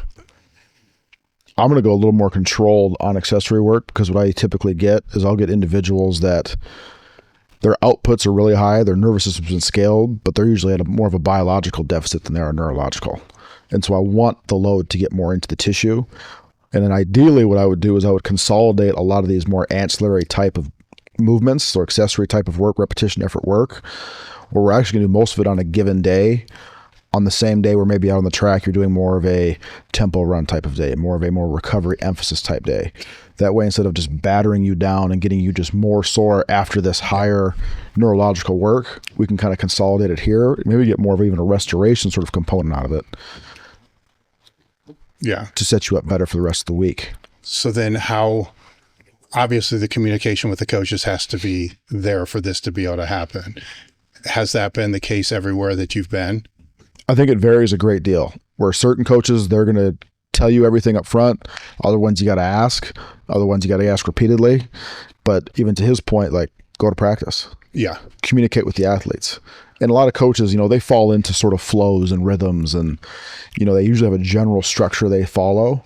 And then you kind of figure that out. It's like, okay. And then it's okay, what time am I seeing them, or when are they lifting in relation to practice? So my last institution, they would lift before practice. They'd actually lift in the morning, and then they would practice in the afternoon. Whereas now I see them immediately following practice is when they come to me.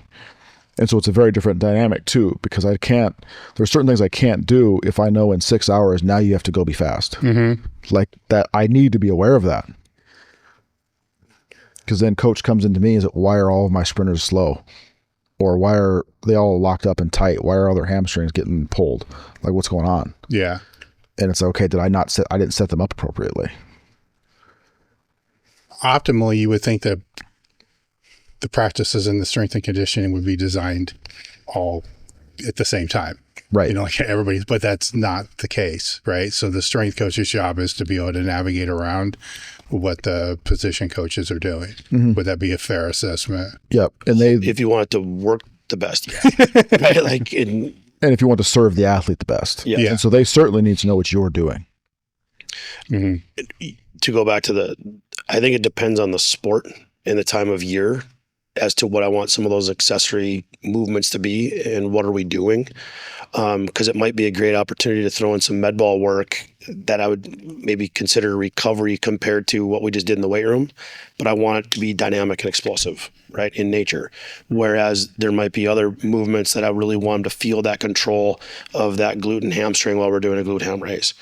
Right? I don't want that just to be flopping like a fish out of water, because I told him my grandfather taught me what to do with a fish out of water. You hit it with a pad, right? So allowing them to ebb and flow what some of those things should be like, even with a banded leg curl and doing it explosively so that it fits the whole practice plan, it fits the whole flow of the year. That's not necessarily blocked in your traditional type of cycling, but it's blocked in terms of I can hit more of this component now, where I have to structure it differently later due to what their other demands are.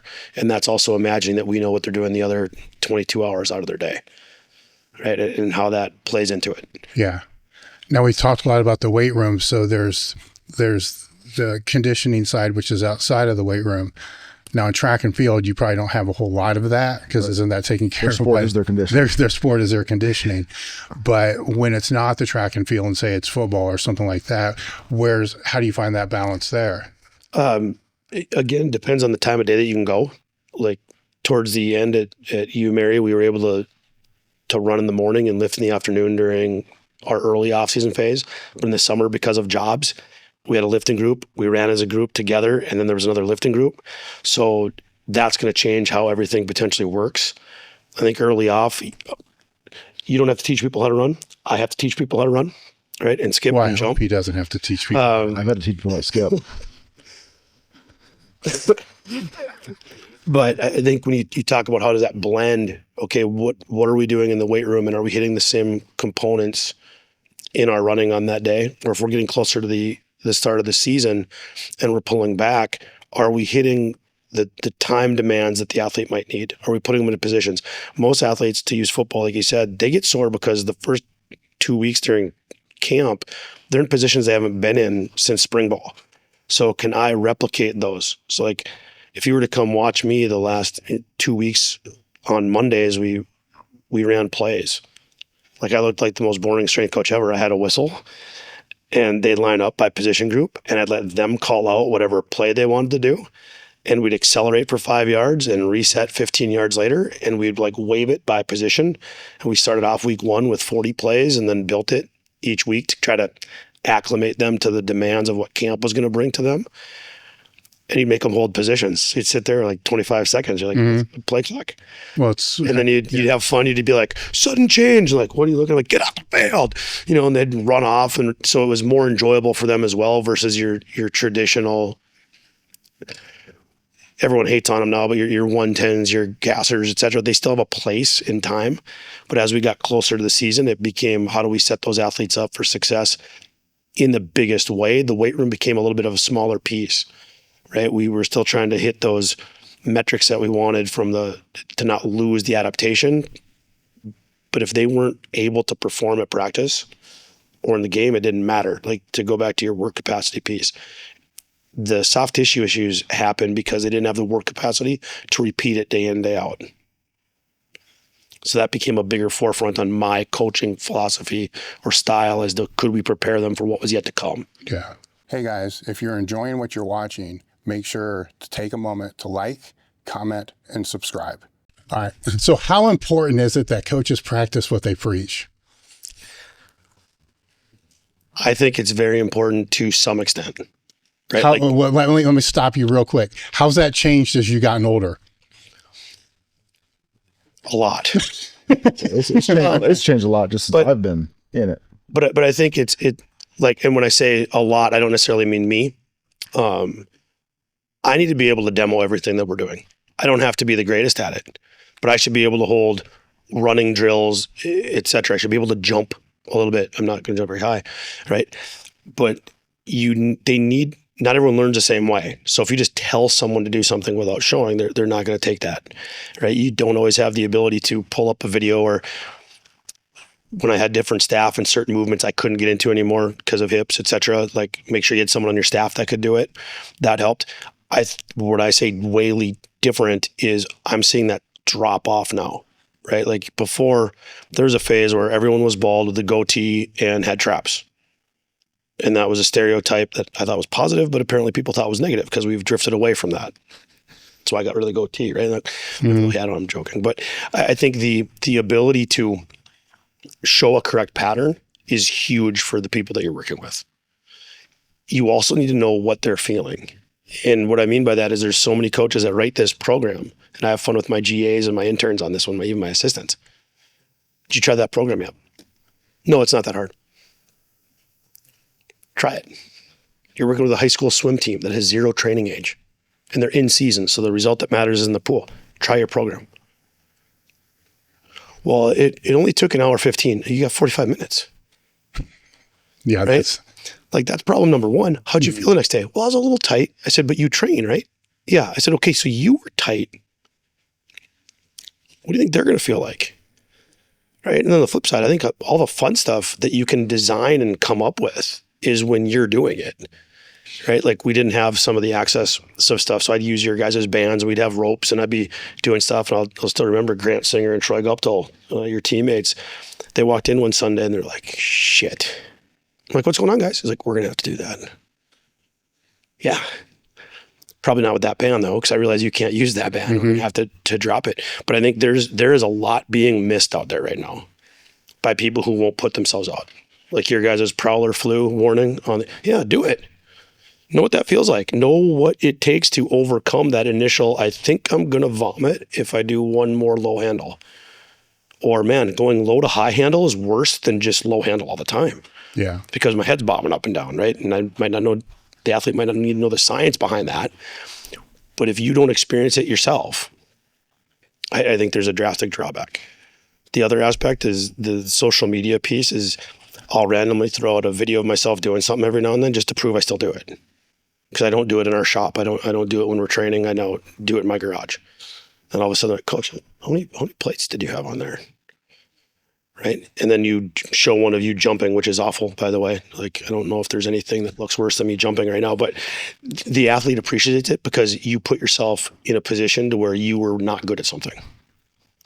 Right. So I think there's a huge proponent of training yourself, but the level that you don't have to be a world class lifter or sprinter or jumper in order to demonstrate exercises. You also can lead by example in terms of how to do things, but on the flip side, you can lead by example of I know what this flow of the workout's going to look like. I know what you should kind of feel like tomorrow when it happens. It's an invaluable lesson that you can learn. Yeah. And I think there's just so much there to be learned in just sort of that own experience, that sort of anecdotal evidence of like, and even just if it's not so, maybe it's pretty subconscious, and even just how it gears decisions you make when you're programming, even if you're not really even thinking about it, but having done it before and just in the back of your head knowing like, yeah, like, you know, this, you could maybe tell me maybe a book somewhere it says like, this is the protocol you should run. This is how you should do it. This is where you should start. This is how you should do all these things. If you've actually done it, you're like, yeah, there's no way, because I couldn't even complete that when I did it. And so to start an athlete there is just bad, you know, is really going to drive so much of your training decisions and how you sort of program moving forward. Is that, and that exposure, and you know, to Coach's point, like having felt it, knowing what it is like, knowing what you can actually realistically accomplish in the given time. Well, that's a big one, because you remember years ago when everybody was programming with the tempos, right? So you'd have, you know, 3 by 10, and it would say like 10, 8, 8, 2, or whatever it was. And I used to go through some of those programs that would get published, because now you know exactly how much time, right? Because you know how long that set's going to last, because the tempos for everything's in there. And then rest 2-3 minutes between sets, and you just basic math. It's like, this is like 2.5 hours. Well, I had like, a coach. Mm-hmm. I had a sport coach bring me a program for his athletes. And he's like, this is the one I want to do in the weight room. My coach are giving me 20 minutes. Yep, get it done. Coach, do the math here. This is a 77-minute workout. And the dumbfounded look on his face, like, wait, strength coaches do math, like was part of it.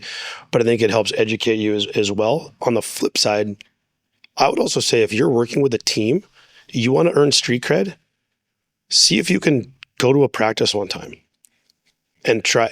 And I say that because obviously there's nuances there, right? Sure. But the little bit of, you know, at a water polo team, they're like, you gotta get in the water. And I'm like, absolutely not. Like, you guys are gremlins. You're cute and fuzzy outside the water. You guys get wet and you guys scratch each other. And I know what I do to you in dry land, you're gonna kill me. Right. And then they kind of chuckle. But I also, when I was early on in my coaching career, worked with a cheer and dance team. And I'm like, you guys want to be treated like athletes? I'm like, yeah. And I'm like, it's cheer and dance, right? Like at the initial, I'm like, well, coach, you want to show up? And then you start doing some of this stuff with them, and you're like, holy cow, like I got someone's life in my hands, literally. And you have a different respect for whatever sport that is, right? So obviously I throw an asterisk next to that one, right? Because but allowing yourself to see what they're seeing, because that's also going to be a variable that you're going to have to navigate in your programming design, is what are they doing outside of that?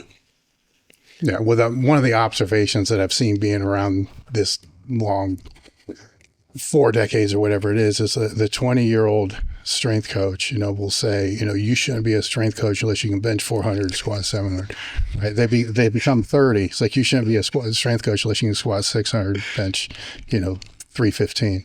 They turn 40. You shouldn't be a strength coach unless you can squat 500, bench 275. They turn 50. You should, you know, then they turn 60. It's like, you just need to really know how to teach the movements, right? Meanwhile, when they were 20, they were speaking to the 40, 50, and 60-year-olds, you know, saying, you shouldn't be a strength coach because you can't squat, you know, 2.5 times body weight. But now they're that age, and they're like, no, you just need to know how to teach it real well. It's, you know, it's an interesting observation to be able to see. They're kind of both, right? But the way you framed it's better. You know, you need to know what it feels like.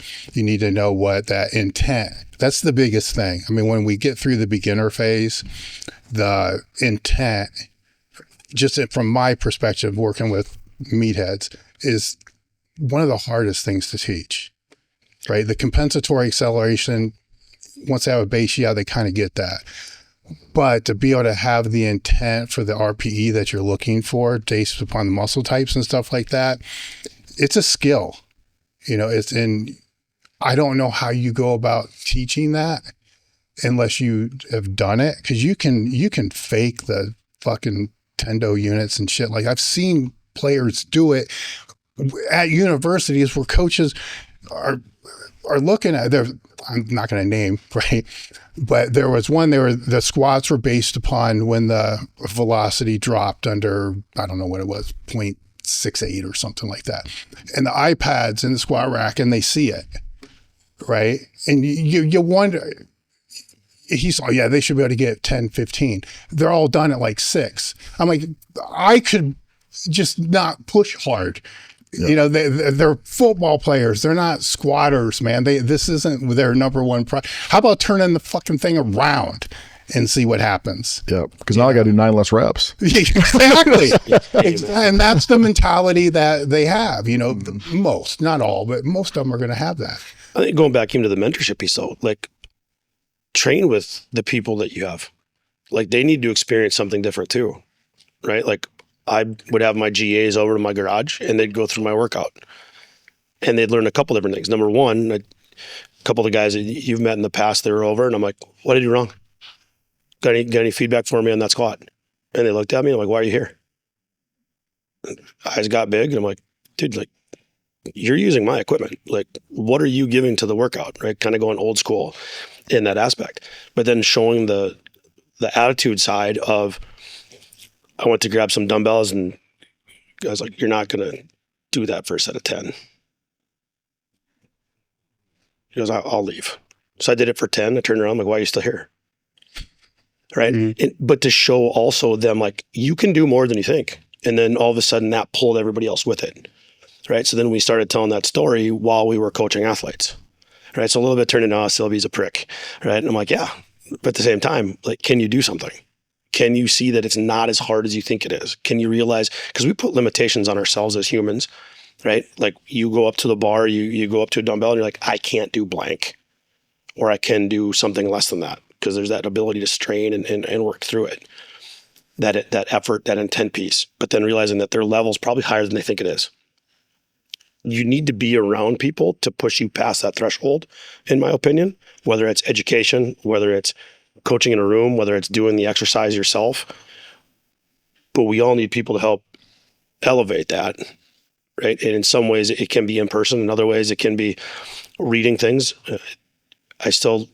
I'm dating myself in age, but reading your blog posts back in the day of your training logs. And I still remember reading, like, couldn't get 700 pounds to touch my chest. And that was before I understood gear. And I'm sitting there, you know, as a GA, and I'm like, and I looked over and I'm like, dude, gravity works. Like, what's wrong with Dave? Yeah. Like, I mean, like he's now trolling us. Yeah. Right. Type of a deal. That's funny to think about.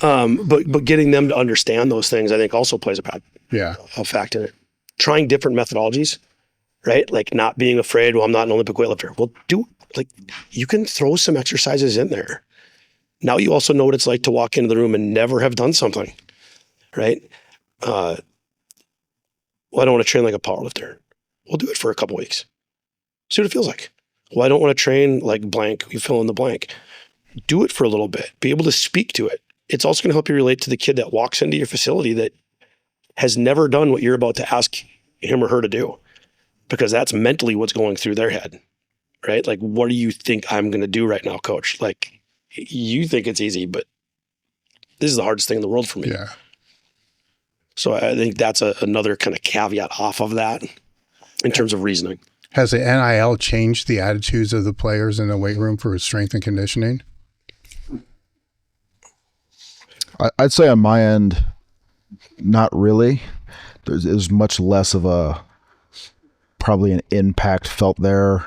I think what you will see is them even leaning more into, as if it needed to, like social media and wanting to post and wanting to film things and wanting to do kind of,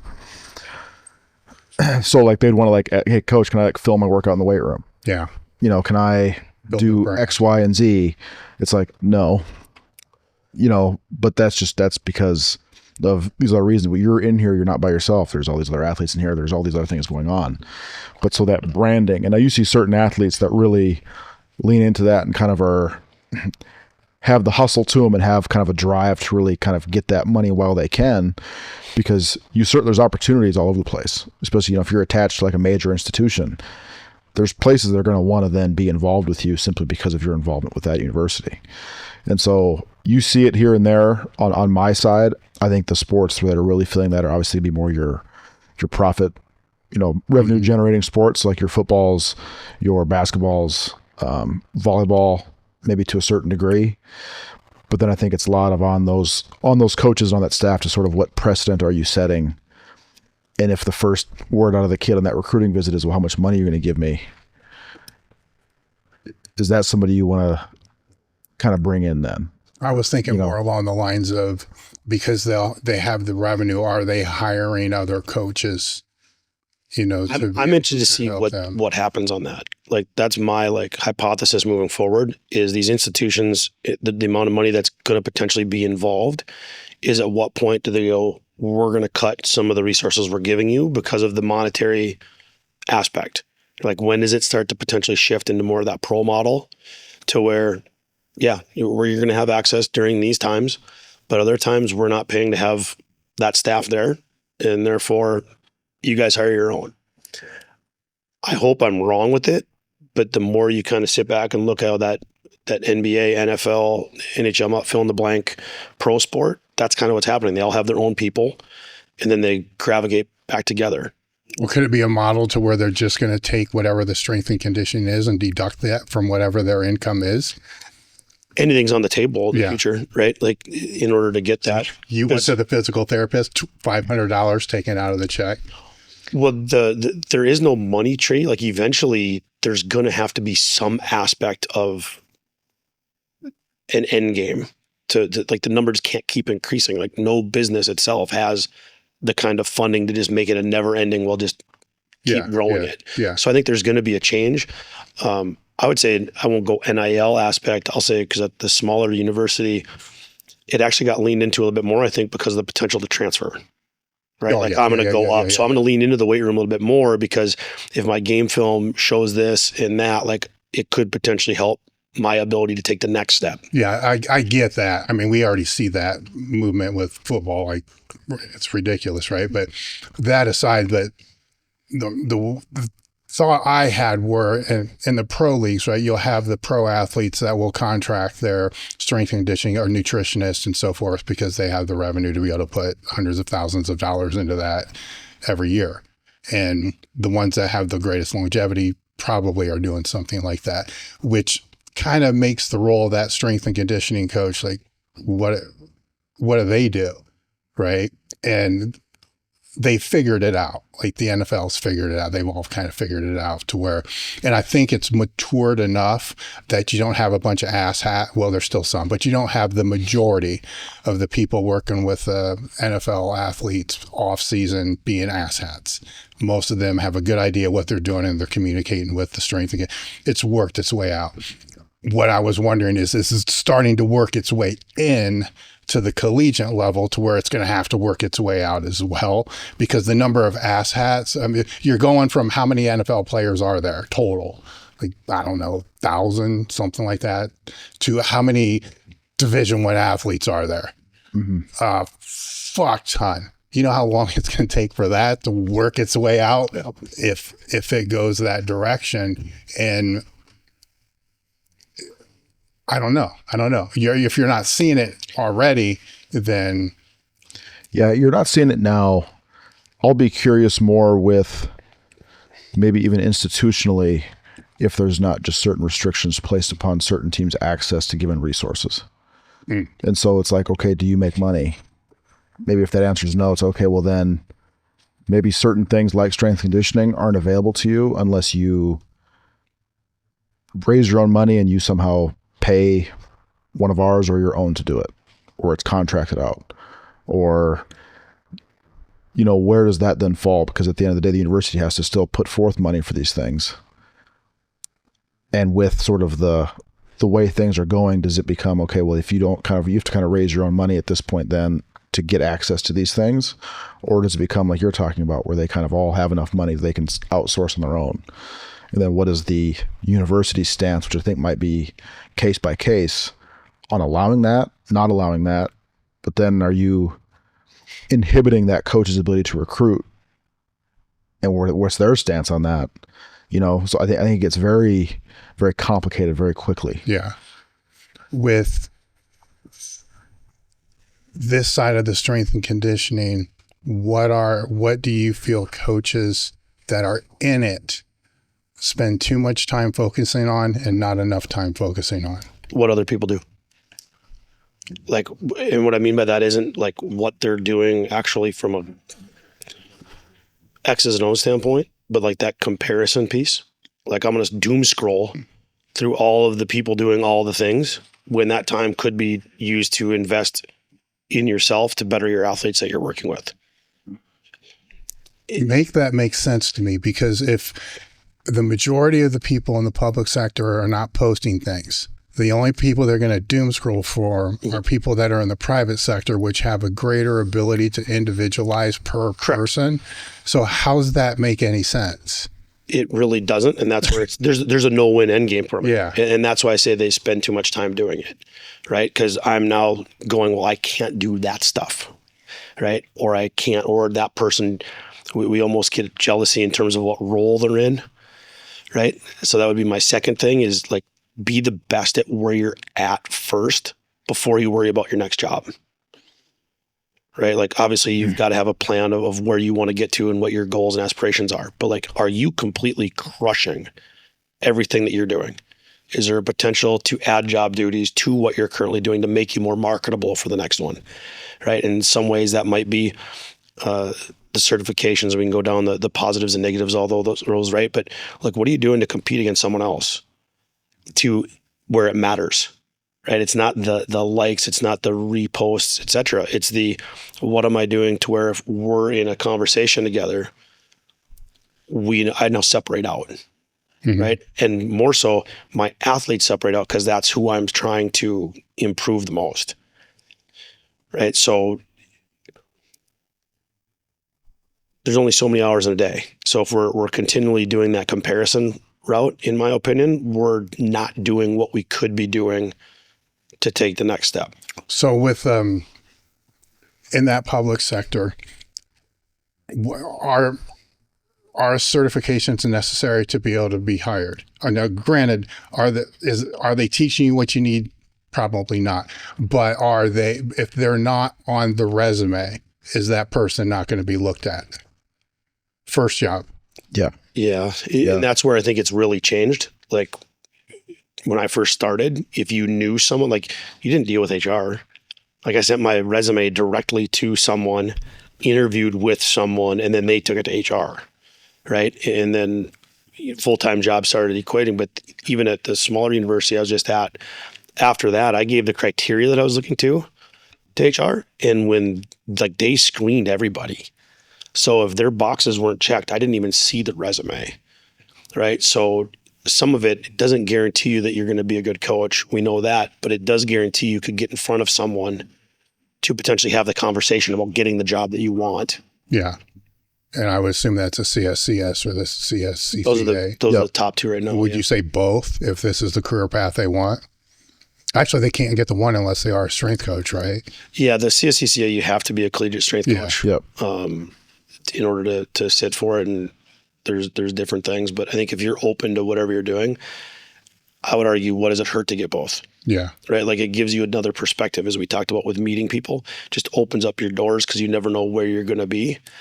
And then you're going to start seeing certain job postings that are tailored to specific people because of their education or because of the certifications. Well, then my next question was going to be, where does the master's degree fall into here?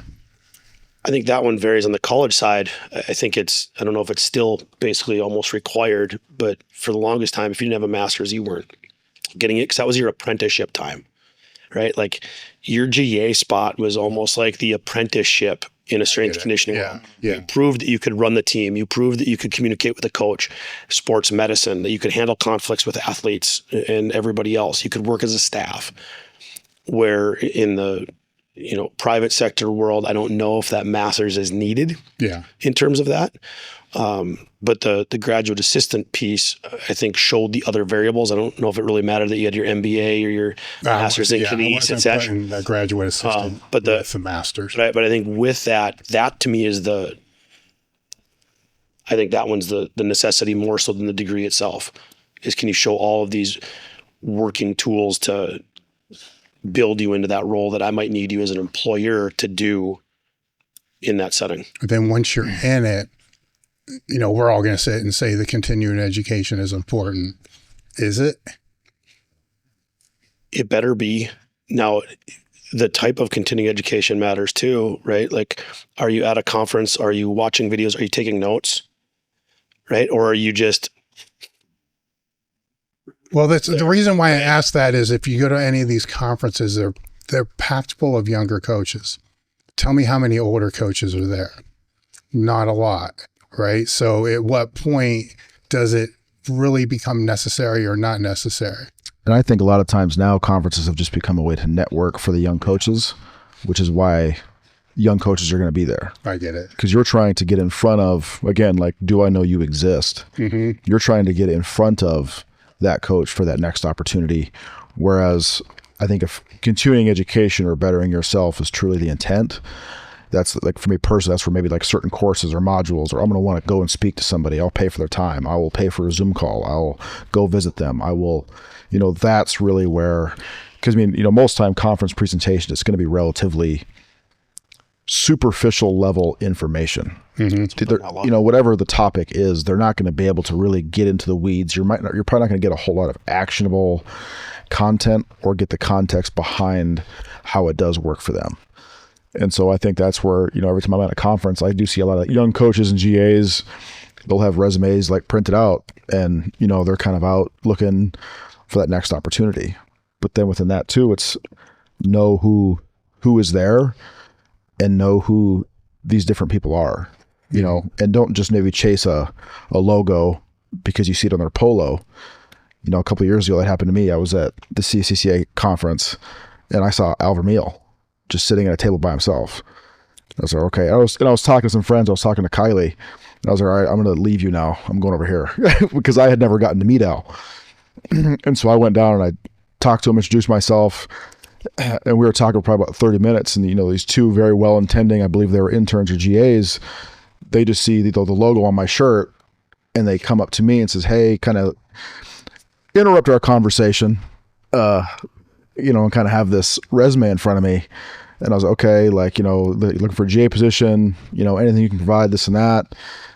And kind of just politely is, okay, thank you. I appreciate that, and didn't even speak to Al, didn't acknowledge that he was even there. Oh, you know who he is. No idea. And later on I see him. I was like, do you know who I was talking to? Like, no. That's Al Vermeil. You kind of tell they're like, I don't know what that's supposed to mean to me. Mm-hmm. And I was like, you need to know who that is. Because you wouldn't be messing talking to me. If you knew who I was talking to, you wouldn't have any interest in me. Because that's who you really should have been talking to. And I think so I used to give, in the class I taught, I had 60 coaches, essentially, right? From all realms, from Kelly Starrett to Vermeil to yourself, right? And do you know these names? And can you give me an example of how? Right? And it was funny, you get about 2 people had something checked off. Right? Don't know Mike Boyle. Don't know Louis Simmons. Don't know Al Vermeil. Don't know. So you try to find an influencer and throw that on there as well. And then you wanted to vomit. Right? Because you'd see that they knew that person. But I think the follow-up on the continuing ed piece is continuing ed is only useful if you can implement something from it. Right? So listening or watching or doing something isn't actually continuing ed unless you have a follow-up of, this is what I got out. This is now the change I'm making because of it. Now I'm a better individual because of it. And whether it's a younger coach or an older coach, I learned a lot from my young staff because they bring a different perspective that I haven't looked at in many years. So I actually like having conversations with them. Sometimes I play devil's advocate, but I want to hear their insight because I can say I remember what it was like being a 23-year-old coach starting a long time ago, right? So allowing to see what are you guys saying? How are you envision, when you read this article, when you listen to this podcast, when you watched that module, what did you get out of it?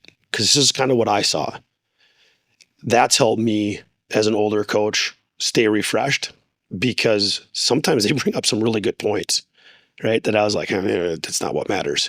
Actually, it was what matters. And take that for what it's worth. But I think that's how an older coach can stay ingrained with it, is using it as that mentorship tool, but at the same time giving them what are they seeing? Where are they at?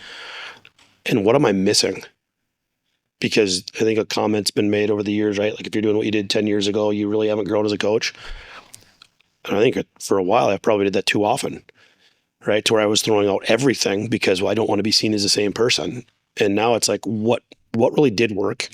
What didn't work? And then how can we learn from each other to find out how to fine tune it? But a conversation yesterday that got brought up that I didn't have an answer to. When's the last time you've read something, specifically in the last 2 to 3 years, that was earth-shattering in the strength conditioning world? That like wasn't regurgitated, that wasn't brought up, just in a different way. And I think that's also a challenge when it comes to continuing ed is I find myself pointing my staff in directions of older material because the new stuff isn't there, or it's a washed out version of what that older material was. Or a shiny object, right? I mean, you'll see an Instagram post or research post or whatever it is and be like, I didn't think of that until you go look at it. You look at what the actual study is and what, you go a little bit deeper in it. And it's like, this was so out of context that you feel bad for even looking and believing at the jump, right? But I don't think we're ever distracted from the shiny objects. You just need, my advice, you need to take the time to dig into it to see if it really is what it is. Because if it really is what it is, everybody would be speaking about it, not just one little cohort online, that kind of republishes all that stuff. But it happens with everything. If you knew what you knew now getting into the profession, what would you, and I knew you've been asked this before, what would you, no, I'm going to recap because you did it with him. Like, what did you tell him when he wanted to go full in with this profession that you wish you knew? Because I'm going to ask him, is that what he really said? You're like, no, he didn't tell me that. He told me. I think more so like right away, I was more so excited about it, right? Because you talk the excitement, because to know that you did something that maybe you thought was subpar in the moment that allowed someone to get excited about your profession, right? Because my godfather, I love him, like told him I'd switched roles right into the current one. He's like, congratulations. It's like, you did something I never thought. I kind of looked at him. He's like, remember when you were 18, you told me you were going to be a strength coach. I'm like, it's not a real job. Mm-hmm. I shook your hand and smiled and walked away. So I think like initially it was probably just excitement and I can't wait to be a resource for you when you need it. Yeah, but a big part of it's also what you was not what you thought. Yeah. And that's what you're going to mentor to other people. I think some of it is, I don't want to over influence any young coach, whether that would have been Colton when he started or coaches that I work with now. But at the same time, trying to point out as many of the shiny objects that are actually shiny. Like, did you watch that kid's reaction right there? Like that kid you made an impact on today. Did you be part of a team that was successful and won a championship? Take a minute. Enjoy the crap out of that. Right? And then at the same time, are you willing to outwork the other people in the room? Right? Like, did you do what you claimed? Everyone talks about the hours at the beginning and how long they are. Okay, but how purposeful were the hours? Were you there just to be able to post how many hours that you were at work? Or did you move the needle forward when you were at work? Right? Can you build upon the foundation that people built before me in the profession that hopefully I put like this tiny little piece of paper on top of that you can now move it forward? I try to stay away from the true X's and O's side of it in terms of don't do this exercise, do that exercise. But it probably came more so into you got to talk with coaches, right? Not just strength coaches, but like your sport coaches matter because they're not educated in what we're doing completely. I'm not trying to take a shot at any sport coach, but our lens is way different than theirs, right? So if we're not communicating with them as to what perceived exertion is in the weight room compared to practice, you're going to have a potential issue. Can you relate to the individual as an athlete, but also as a human? Because they might come to you and a significant person in their life passed away or family dog passed away, right? How do you interact and maneuver in those situations? Can you earn your time off, right? I say that because the work-life balance comment, like there is no such thing. Like that, what needs to be done needs to be done. That's the farm kid mentality that I have, right? And hopefully, you also asked a phenomenal question, because I'll be honest, I don't remember the exact things that were said in that, but hopefully it was along those lines of, and then like, I can't wait to watch the journey, right? Because I get to almost feel like a proud dad watching him do his thing wherever he's bounced with the positive and negative hiccups, going, I hope I had a tiny little part in that. And now it's gotten to the point where last night I'm like, what are you doing? What can I now learn from you? Right? To where it's not just a one direction mentorship. All right, then I'll reframe the question for Colton then. And this, because you came up through, a player, GA, so you don't know life outside of that public sector. Say somebody's been in the private sector. They have all the credentials. They've been working at a strength and conditioning facility, however they do their job. And they're going to get hired to do what you're doing. What do they not know is going to happen compared to what they're doing now? In the private sector, that parent or that athlete chose you. In college, in mine, they don't get to choose me. They're not making their recruiting, hopefully, they're not making their recruiting decision on coming to my institution because I'm the strength coach for that sport. And so understand the dynamic and the position that then puts you in, where what are you adding to their experience here, and how can you connect with them? Because you still have to. This isn't a thing where it's, you only have them for like an 8-week period, then you maybe don't see them for the rest of the year, or you don't, it's very brief sort of interactions, or only very sort of phasic or isolated.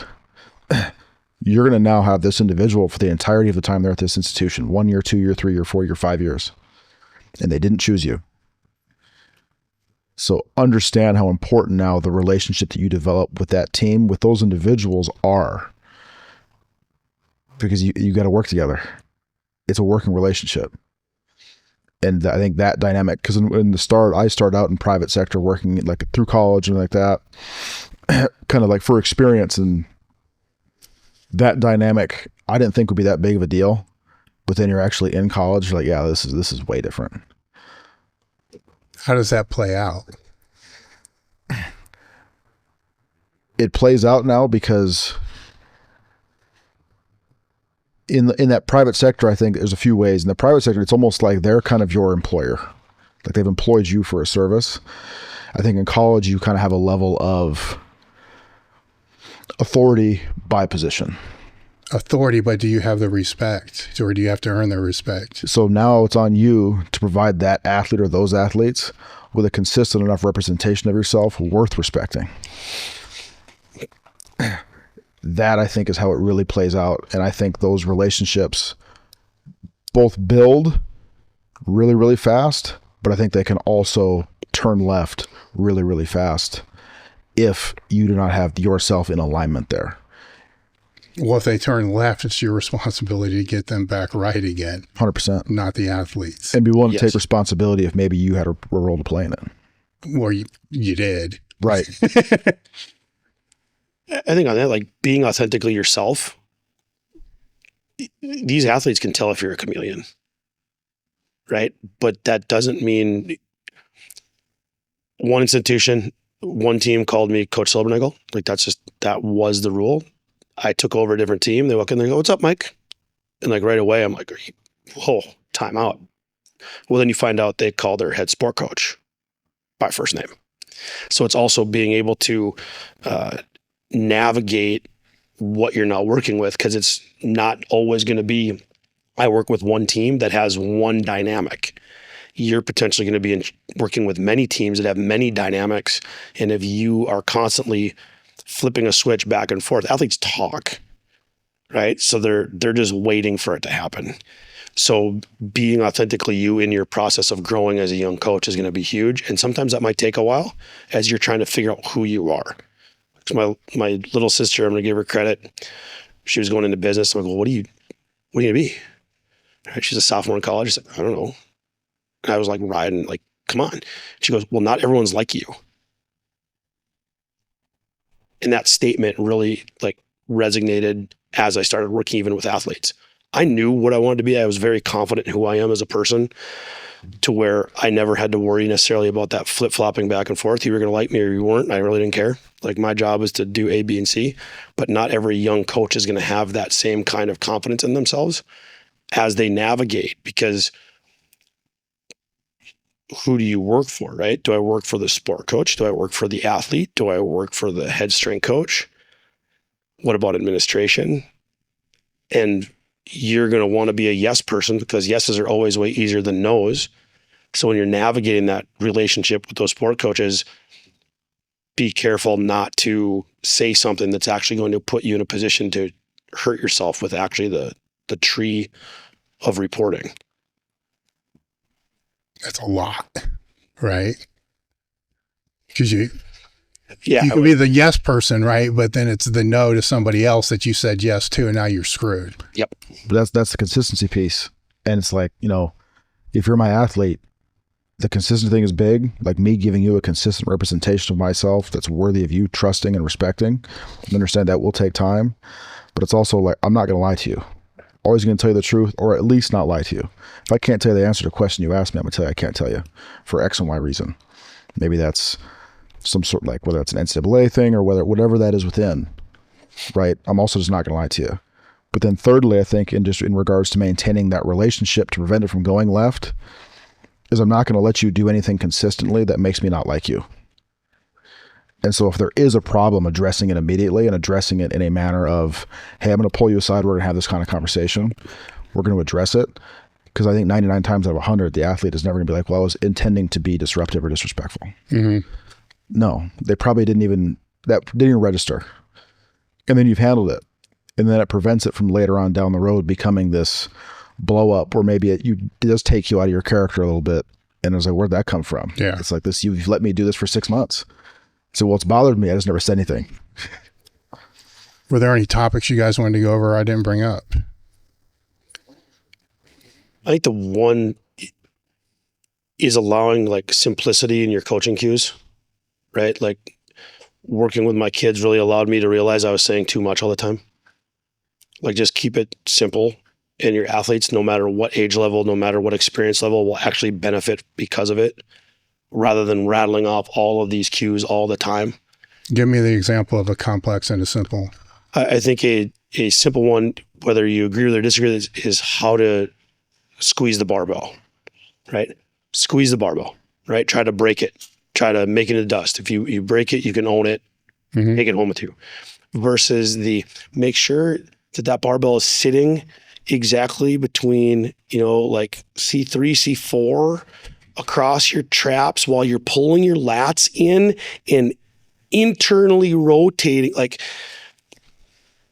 we are used to talking in terms of anatomy. We're used to talking in terms of ranges. Most of the people we work with, no matter the age or demographic, has no idea. Like, allow yourself to use a cue that puts them in a situation to be successful no matter what. Yeah. Yeah. I call that the way I differentiate that is, one is teaching, one's hacking, right? So you can hack your way, grab harder, whatever it's going to be, or you can teach it. But to teach it, it's going to take a longer period of time. If they're not interested in the subject material that you're talking about, they're going to tune it out and so forth, where, both have their places, but with the athletes or clients, 90% of the time, you got to learn how to hack your way, through the lift for them to be able to do what you want them to do. And it could be different for everybody, different people. How can people find you guys since you're ghosts? Well, I'm becoming less of a ghost now, I guess, than before. Instagram or X is at Coach Silby. Mm-hmm. It's probably the easiest way. It's probably harder to find my email right now than otherwise. Yeah. Those are probably your big two. Yeah. Instagram is it. I don't have any other social media. So Razo Strength on Instagram. We'll have your stuff in the description. I want to thank you guys for coming out. This has been great. No, thank you very much. Thank you. And we're done. All content you see on this channel and at elitefts.com is created by, take a guess, Elite FTS. If you want to help support the content, head over to elitefts.com and pick up literally anything that you need to be able to get more jacked and strong.